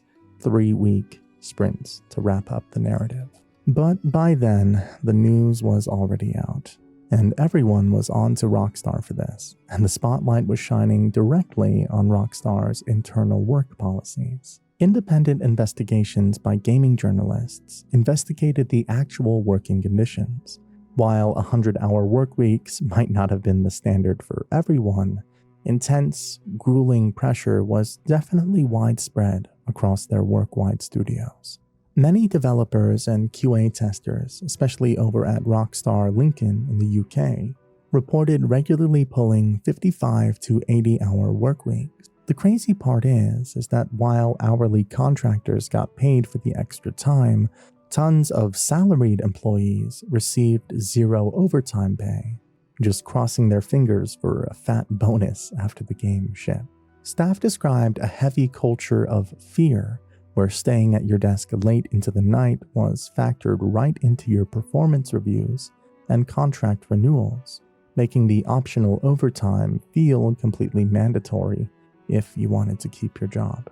The massive public relations nightmare actually forced Rockstar's hand, leading to some serious structural changes behind closed doors. To fix their reputation and stop burning out their talent, management implemented major workplace reforms. They officially made all overtime entirely optional across the board, stepped up to convert a huge chunk of their temporary QA contractors into full-time employees with actual benefits, and introduced a new flex time policy that let staff take extra paid time off for every extra hour they work. They even completely restructured their design departments to improve scheduling and kill the need for those desperate last-minute crunches. It was a massive wake-up call that proved even the biggest studios in the world can't just grind their developers into dust to make a great game. Rockstar not only faced this internet backlash, but also a legal issue during the release window as well. Believe it or not, the real-world Pinkerton agency, which also exists in real life, is still around today as a corporate security subsidiary, and they were not thrilled about being the main antagonists of this game. In December of 2018, just a couple of months after the massive launch, Pinkerton Consulting and Investigations slapped Rockstar and its parent company, Take-Two Interactive, with a heavy cease and desist letter. Their main claim was that the game was using their historic name and iconic detective badge without any kind of authorization. They also argued that the brutal, villainous portrayal of characters like Agent Andrew Milton and Edgar Ross was tarnishing their modern reputation. They weren't just asking for an apology either. The agency demanded a massive lump sum of payment or ongoing royalties for every single copy of the game sold, trying to argue that the wild success of the game made it look like a sponsored partnership. But Rockstar's not the kind of studio to just sit back down and pay up. Instead of settling out of court right away, they flipped the script and filed a federal lawsuit of their own in January of 2019. Their legal team built a rock-solid First Amendment defense, basically arguing that the Pinkertons are a core, undeniable piece of American 19th century history. They told the judge that the trademark law cannot be used to own the past, or stop artists from referencing real historical entities. To prove their point, they brought the receipts, pointing out that out of 106 total story missions, Pinkerton agents only show up in 10, making their presence reasonable and historically accurate rather than excessive. They even name-dropped other massive media projects like the TV show Deadwood, the movie The Long Riders, and the game BioShock Infinite, which all use the Pinkerton name without getting dragged into court. The countersuit worked perfectly. By April 11th, 2019, the whole legal standoff got quiet when both parties voluntarily dismissed their claims against each other. While the exact financial terms of the settlement were kept entirely undisclosed, Take-Two confirmed that the modern agency fully withdrew their demands, and Rockstar dropped their countersuit in return. This massive legal victory meant Rockstar got to keep selling and promoting the game with all the original Pinkerton names and imagery untouched, perfectly preserving the historical atmosphere of the Wild West. Pinkertons are the main enforcers of the game, constantly trying to hunt down the Vanderland gang, and as I've mentioned earlier, they are a real agency working in the US today. The history behind these guys is wild. Founded all the way back in 1850 by a Scottish immigrant named Alan Pinkerton, the Pinkerton National Detective Agency was basically a massive, formidable private army for hire. Back then, federal law enforcement was barely a thing, so businessmen and politicians used them to handle the heavy lifting. They were famously known as the eye that never sleeps, which is actually where the classic term private eye comes from. When you look at who the real Pinkertons were, they did way more than just chase outlaws. During the American Civil War, Alan Pinkerton set up a secret intelligence service for the Union and even served as a personal bodyguard for Abraham Lincoln, reportedly stopping an early assassination attempt in 1861. They were huge innovators for modern law enforcement, creating the Rogues Gallery. This was one of the world's very first criminal databases, packed with mugshots and detailed case files, paving the way for modern methods the FBI uses today. But things got dark pretty quickly. By the late 1800s, individual barons started using them as hired thugs to violently crush labor protests. The most notorious incident was the 1892 Homestead Strike, where Pinkerton agents got into a bloody, fatal shootout with striking steelworkers. If you want to see the real-life inspiration for the Vanderland gang, just look at the Pinkertons' legendary hunt for Butch Cassidy and the Sundance Kid. After the Wild Bunch robbed a Union Pacific train in 1899, a wealthy railroad tycoon named E.H. Harriman threw a ton of money at the Pinkertons to bring them down. Legendary agents spent years tracking the gang relentlessly all over the frontier, putting so much heat on them that the core members had to flee the United States entirely. Unlike local sheriffs who had to stop at the county line, Pinkertons had a crazy international reach.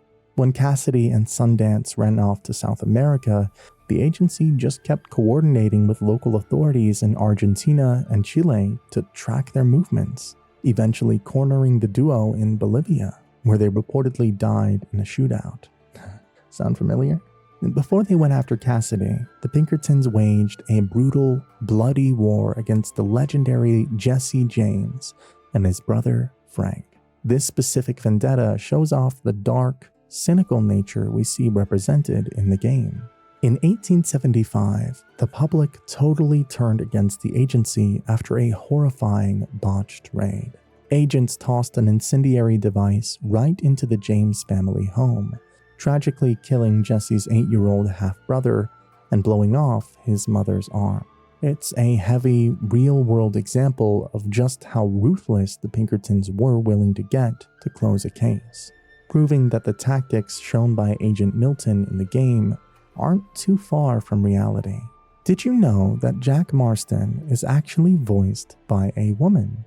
Yeah, you heard that right, and this is the reason why Jack's voice from Red Dead Redemption 2 sounds so similar to a woman. When you're running around the camp in the early chapters of the game, interacting with the 4-year-old version of John's son, you're actually listening to an adult actress named Marisa Margot.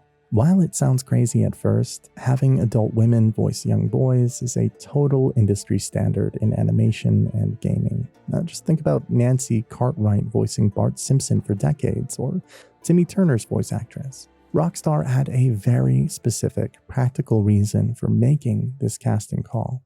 The development cycle for this massive prequel took around 5 years, stretching from 2013 to 2018.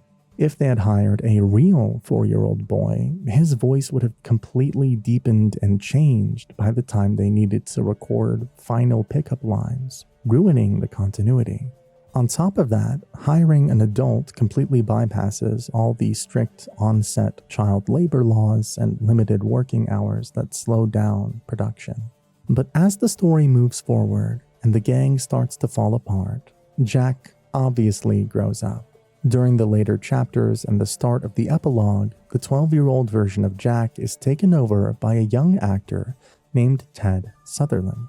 Unlike his younger version, Sutherland didn't just step into a recording booth to read lines. He actually put on the full motion capture suit to provide both the voice and the specific, awkward, lanky physical movements of a preteen boy trying to find his footing on the rough frontier. This carefully planned casting shift was crucial to bridging the gap to the original 2010 game. If you remember playing the first Red Dead Redemption, the 1914 adult version of Jack, who takes over the epilogue, was voiced by Josh Blaylock. Fans still remember his performance for the angry, vengeful lines he yells while riding, like, "Work, you damn nag," which is such a sharp contrast to John's more measured tone. Even though Blaylock didn't return for the prequel, Rockstar used Sutherland's mocap performance to perfectly transition Jack from that innocent little camp kid, voiced by a woman, to the hardened, traumatized gunslinger we all knew from the original story. Speaking of incredible casting and voice actors of the game, it really amazes me that out of all the voice actors in the second game, only 4 of the voices returned from the first game. I do understand that there's a lot of time jumps between both games, but still, it is really shocking. When a studio decides to make a massive prequel almost a decade later, it can be really tough to bring back all the original talent that made the first project so special. Actors move on, retire, or just age out of the specific vocal range needed to play younger versions of their characters. With Red Dead Redemption 2, Rockstar only managed to get 4 original actors to come back, but thankfully they were the heavy hitters holding the core story together. Rob Whiteoff, Benjamin Brian Davis, Steve J. Palmer, and Jim Bentley all stepped back into the mocap suits to properly portray John Marston, Dutch Vanderland, Bill Williamson, and the ruthless Pinkerton agent, Edgar Ross. While it would have been nice to see more familiar names in the credits, the returning cast they managed to secure did a marvelous job bridging the gap between the two eras. The most fascinating story out of that returning group belongs to Rob Whiteoff. Back in the day, he ventured out to Los Angeles, chasing promises of huge, high-profile movie roles that never actually materialized. Instead of hitting it on the big screen, he ended up stuck in obscurity for years, barely landing any meaningful work. Just when things looked completely stagnant, he unexpectedly landed the role of John Marston for the original 2010 game. He gave a legendary performance, but shortly after the game shipped, he decided the Hollywood lifestyle just wasn't for him. He packed up, started a family, and walked away from the entertainment industry entirely by 2013 to work a normal construction job in his hometown. Fortunately for every fan of the franchise, the rare opportunity to play Marston one more time was the only thing capable of pulling him back into the acting world. When Rockstar called him up to pitch the prequel, he jumped right back in, even using his sick leave from his day job just to go record lines. The second game is vastly better because of it. John Marston's rough, iconic voice is so deeply ingrained in gaming culture that having anyone else try to mimic him would have just made it feel like a completely different, cheapened character. If you've seen the backstage footage of the gang members and their interactions, you would know how much Arthur, Dutch, and John's voice actors got close throughout the production years, and how their friendship grew over the years. It's to no one's surprise that they literally got so much into character that in real life, they would go seek out things to help them in-game, and one of which was watching cowboy movies. Benjamin Brian Davis, who brought Dutch to life, did a massive deep dive into classic Western cinema. For him, it wasn't just watching some movies for fun, it was a professional necessity to perfectly nail that heavy Shakespearean command Dutch carries in his dialogue. He studied classics like The Wild Bunch and The Searchers, watching how legends like John Wayne and Burt Lancaster stood and spoke to understand the true physical presence of a frontier leader. Unlike a lot of actors who refuse to engage with their own medium, Davis actually played through Red Dead Revolver and the original 2010 Redemption. That gave him a massive edge because he knew exactly the dark, villainous path Dutch was heading toward, allowing him to play the 1999 version of the gang leader with a really tragic, charismatic complexity. But they didn't just watch movies to get into the zone. They actively lived it out to build that incredible natural chemistry you see whenever the gang sits around the campfire. The actors spent a ton of time hanging out together off the clock. Davis, Rob Whiteoff, and Steve J. Palmer, who played Bill Williamson, actually went to live Old West reenactments and stunt shows in their free time. Watching professionals handle real revolvers and ride horses in full character helped them completely absorb the pacing and rhythm of that era. And since the script for this massive game was basically the size of a phone book, their prep work bled deep into the night. After grueling 12-hour days wearing mocap gear, the guys would cram into their hotel rooms just to run lines for the next day's scenes. That kind of dedication is exactly why the constant banter between the gang members feels so incredibly organic and unrehearsed. What makes this whole dynamic even more special is the unique bond shared by the original three. Out of the massive cast, filling up the 22-member Vanderland gang, Davis, Palmer, and Whiteoff were the primary returning cast members who had already established their characters' history a whole decade earlier. On set, they stepped up as the anchors for the newer actors, guiding them through the weird, awkward experience of trying to act like a rugged outlaw while wearing a gray spandex suit covered in ping pong ball. It's this genuine off-screen friendship that makes the final betrayal at the end of the story hit so hard. When Dutch finally starts losing his mind and the gang fractures, the real-world affection between the actors makes the crumbling relationship between Dutch and John feel profoundly personal and devastating. This is honestly one of those things that even if studios ever wanted to recreate, they could never do it quite like this. We all know Dan Houser is the mastermind behind RDR2, and he's been this genius behind almost all of the Rockstar hits. And with his recent departure, I gotta say, there's a huge void to fill and some serious shoes to fill. But honestly, Rockstar is Rockstar. I mean, come on, you gotta trust these guys. But there is an interesting story about a writer that Rockstar fans will immediately point out to. That guy is Jeffrey Crawford Jones, better known to the community as Laszlo. While most casual players instantly recognize his hilarious radio voice from the Grand Theft Auto series, his actual role behind the scenes was massive. He spent almost 2 decades as a cornerstone of Rockstar's creative team before he finally packed up and left in April of 2020. For Red Dead Redemption 2, Laszlo didn't just step up to the mic. He was practically the backbone of the game's immersive world building.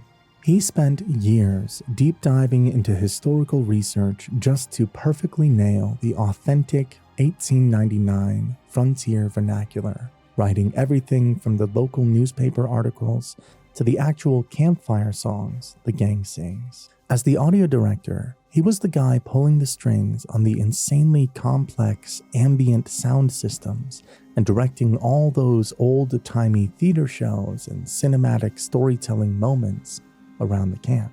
His crazy dedication to getting the vibe exactly right wasn't just a one-time thing for the Wild West either. If you look back at Max Payne 3, Laszlo was the mastermind ensuring the gritty streets of Brazil actually felt dangerous and real.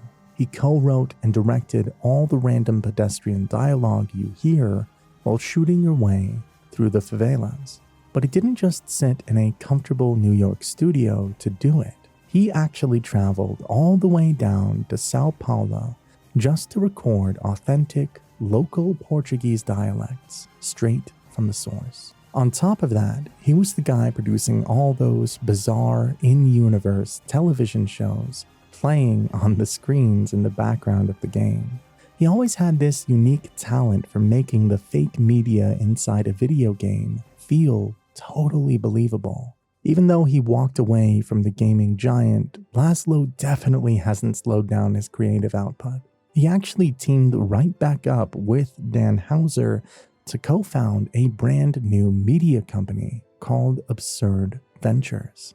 Right now, he's pouring his energy into a massive audio fiction series called A Better Paradise, which ironically explores the crazy, stressful development of an ambitious open-world game set in the near future. And if that wasn't enough to keep him busy, his own independent production label, Radio Laszlo, has been quietly consulting on projects for massive entertainment heavyweights like Disney and Netflix. It just goes to show that even when the top talent leaves Rockstar, they really never stop building incredible worlds. Red Dead's development has so many secrets that if I were to list everything, this video would probably only be about development secrets. Rockstar Games is divided into different departments based on their regions, and each region is used to make a whole game. For example, Rockstar North made GTA 5, and Rockstar San Diego made Red Dead Redemption 1. But Red Dead Redemption 2's scale was something the studio had never seen before, and for that, they decided to join all branches as a collective effort in making this game. This wasn't just a casual collaboration. It was a monumental, historical shift for the entire company. For the very first time in their history, they completely dropped the individual studio credits. You won't see a Rockstar North production when you boot up the menu. Instead, they flew under one massive, unified banner simply called Rockstar Studios. To pull off this insane level of organic detail, Rockstar's leadership realized they had to fundamentally rethink how they made video games.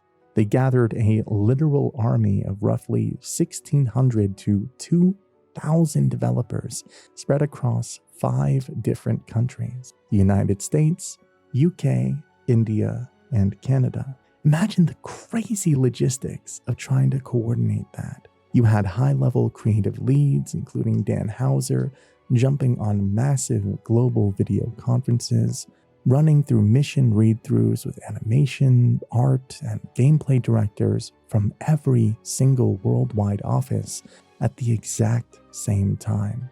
It was a completely integrated workflow because management quickly concluded there was simply no other way to meet their insane technical and narrative ambitions without consolidating every ounce of their global resources. Side note, the internet is amazing for how much it can connect us all. They effectively co-opted 9 completely different studios into one giant unified hive mind. You had the head office in New York, the original cowboy veterans in San Diego, and the GTA legends at Rockstar North in Scotland. But they didn't stop there. They pulled in the massive talent pools from Toronto, New England, Lincoln, Leeds, London, and Rockstar India. It literally took the absolute combined might of their entire global workforce working in perfect synchronization just to bring 1899 America to life on our screens. GTA 6 is going to be the biggest budget game ever. We know it, but who was the undisputed king of this title back in 2018? Yes, it is Red Dead Redemption 2. And no doubt you can see every single penny being worth it in every corner of the map. Rockstar Games has always been incredibly secretive about its exact financial spreadsheets, seemingly content to leave the final price tag of Arthur Morgan's journey a bit of a mystery. However, shortly after the game launched, financial analysts at VentureBeat calculated the numbers and estimated the total cost to get RDR2 released was a staggering $540 million. So where does $500 million actually go? Anyone who has spent time developing complex Flutter applications knows exactly how fast salaries, bug fixing, and extended development cycles can completely burn through a project's budget. Now take that reality and scale it up to a global army of roughly 2,000 developers working relentlessly for 8 straight years. The payroll alone counts for a massive chunk of that price tag. The rest of the budget was completely dedicated to a massive worldwide marketing buzz to ensure everyone on the planet knew the frontier was open for business. Seeing RDR2 sitting comfortably near the top of the history books isn't all that surprising when you look at the unprecedented density of the open world they built and the level of detailing they added. At this rate, the only game on the horizon guaranteed to completely shatter that record and dethrone it is Grand Theft Auto 6. Although Red Dead and Grand Theft Auto are 2 totally different types of games, there's still some DNA of GTA in Red Dead. And obviously, Red Dead took some pages out of GTA to further polish its game. But one thing that surely makes Red Dead stand out from the rest of the competition is how lived in the camp feels in the game, and how every character is sort of living their own arc in the background quietly. It really is astonishing. And you know what? That this element was actually heavily inspired by GTA. When Rockstar was developing the Vanderlinde camp, they desperately wanted to move away from the boring, static quest hub you see in almost every open-world game. To pull that off, they looked directly at the revolutionary character switching mechanic they built for Grand Theft Auto 5. I mean, think back to GTA 5. Whenever you switched over to Trevor, you might catch him mid-police chase, and sometimes in strip clubs, or you'd find Michael right in the middle of a midlife crisis argument. Rockstar took that exact philosophy and applied it to the camp. When Arthur rides back into the clearing after a few days away, the NPCs aren't just standing around like mannequins waiting for him to trigger a quest.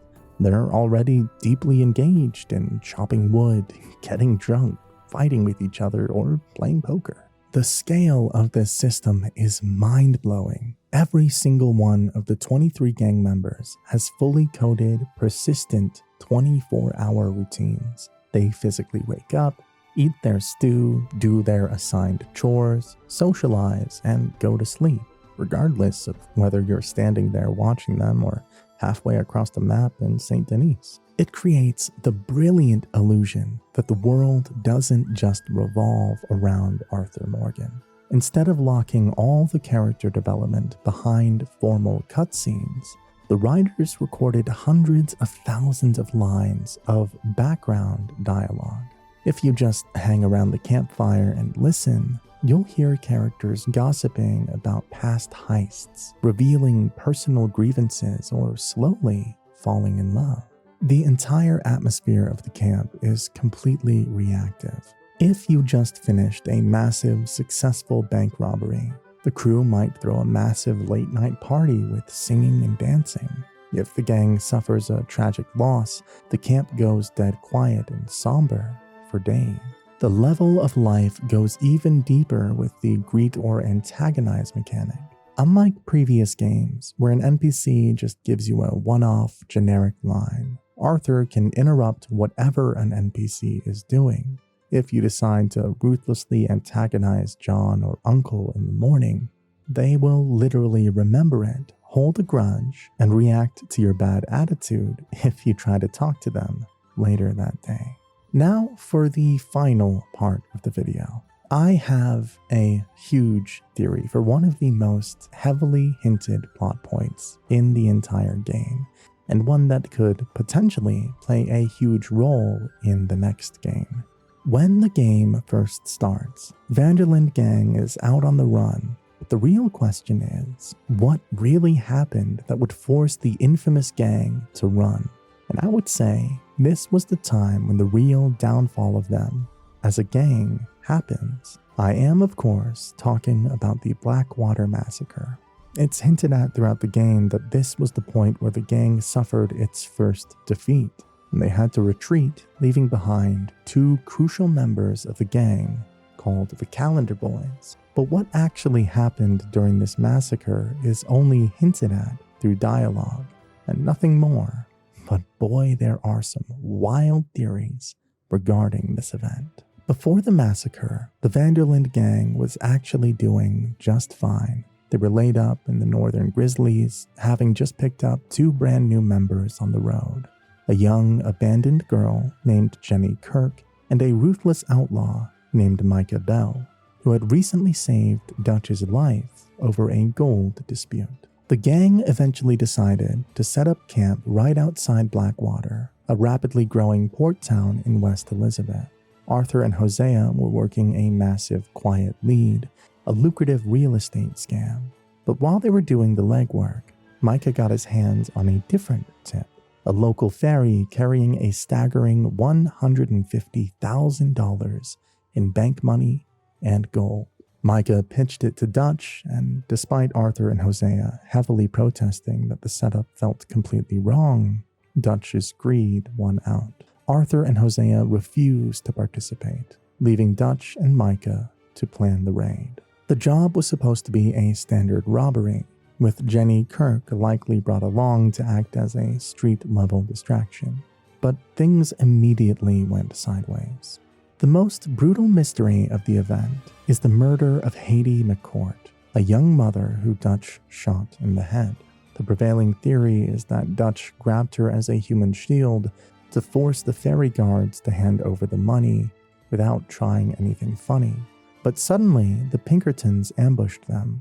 It wasn't just local cops, it was a massive strike force, likely led by Milton and Ross. with the legendary gunslinger Landon Ricketts joining the action for the law. In the sudden, explosive panic of the ambush, Dutch accidentally executed Haiti McCourt. The entire gang and the Pinkertons watched it happen, disgusted by the crossing of that line, but completely trapped in a fight for their lives. Hearing the massive eruption of gunfire from across the town, Arthur and Hosea had to abandon their real estate scam and ride straight into the meat grinder to help their family escape.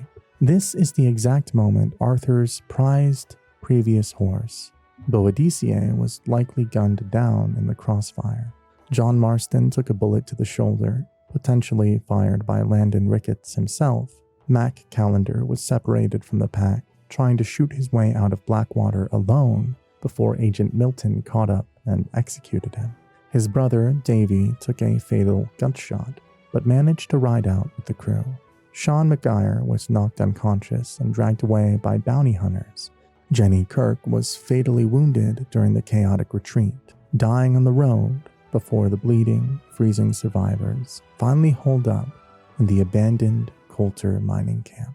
There are two incredibly dark secrets hiding underneath this shootout. Earlier, Arthur mentioned hearing about a man in a top hat watching the camp who sounded exactly like Josiah Trelawny. But Trelawny hadn't been seen in months. That mysterious figure watching the gang, and likely watching the heist unfold, was almost certainly the supernatural strange man. But how did the Pinkertons know exactly when and where to ambush the ferry? The ultimate theory points right back to the newest arrival, Micah Bell. If you sneak around Micah's isolated camp later in the game, you can actually find a scrap of newspaper detailing the Blackwater massacre, right next to a wanted poster of Dutch. Micah likely tipped off the law, hoping to snatch the $150K in the chaos, and turn Dutch in for the massive bounty, destroying the gang from the inside out on day one. How did this disaster actually happen, though? The official narrative the game feeds us is that the Blackwater ferry heist was just a really poor decision, backed up by incredibly bad luck, that finally caught the Vanderlinde gang slipping. But fans have been throwing out some wild theories that completely recontextualize the entire story. And my absolute favorite is that Micah Bell ratted out the gang to the Pinkertons from the very beginning. There's some incredibly strong suspicion to back this up. Think about the heartbreaking finale in Chapter 6. Arthur spends his dying breaths repeatedly begging Dutch to see the truth, telling him point blank that Micah is the rat and that whatever's happening to the gang is entirely his fault. But Dutch is completely blinded by his own ego, refuses to accept it, and ultimately decides to side with Micah in the end. Now, Agent Milton does confess to Arthur that Micah was the informant, but he claims they only picked him up after the gang survived the shipwreck and returned from Guarma. But if you look closely at the timeline, that official story completely falls apart. If you trace the gang's history, literally everything Micah was heavily involved in was a complete trap. In the Blackwater heist, Micah leaves, a complete bloodbath where the Pinkertons were already waiting. During the train heist at the start of the game, Micah pushes for it in the freezing mountains, and the law swarms them almost instantly. And in the Saint Denis heist, which was the ultimate disaster, the law doesn't just respond to the robbery. They're literally waiting outside the vault doors the second the gang walks in. Every single one of these catastrophic failures happened before Guarma. The Pinkertons were always there, instantly, waiting with an army. This leads to the ultimate mind-blowing theory. Micah wasn't just a rat who got caught and flipped halfway through the story. He was a Pinkerton informant, or an outright undercover agent, before even joining the gang. It sounds kind of absurd, but this could be true. If you read through the early pages of Arthur's journal, he notes that Dutch just randomly met Micah at a bar over a dispute regarding some stolen gold. Dutch ended up saving his life and in return invited Micah to join the crew. But what if that wasn't a random encounter at all? The Pinkertons were a highly funded, incredibly intelligent national detective agency. It's entirely possible they tracked Dutch's location, intentionally planted Micah in that specific bar, and orchestrated the entire dispute just so Micah could gain Dutch's trust and infiltrate the most notorious gang in the West. It perfectly explains why Micah isolates himself in his own mini camp near Strawberry, where you can find his hidden stash containing a newspaper clipping of the Blackwater massacre and a wanted poster for Dutch. He wasn't keeping these as souvenirs. He was keeping track of his target. It was more like a parasite planted by the law from day one, slowly poisoning Dutch's mind and leading the entire family straight to the slaughterhouse, and the very reason our beloved gang was destroyed. That is it, guys, for Red Dead Redemption 2. If you enjoyed this one and want to watch another video, I suggest watching the Resident Evil Requiem Facts video that's on your screen. Click it, and I'll see you there.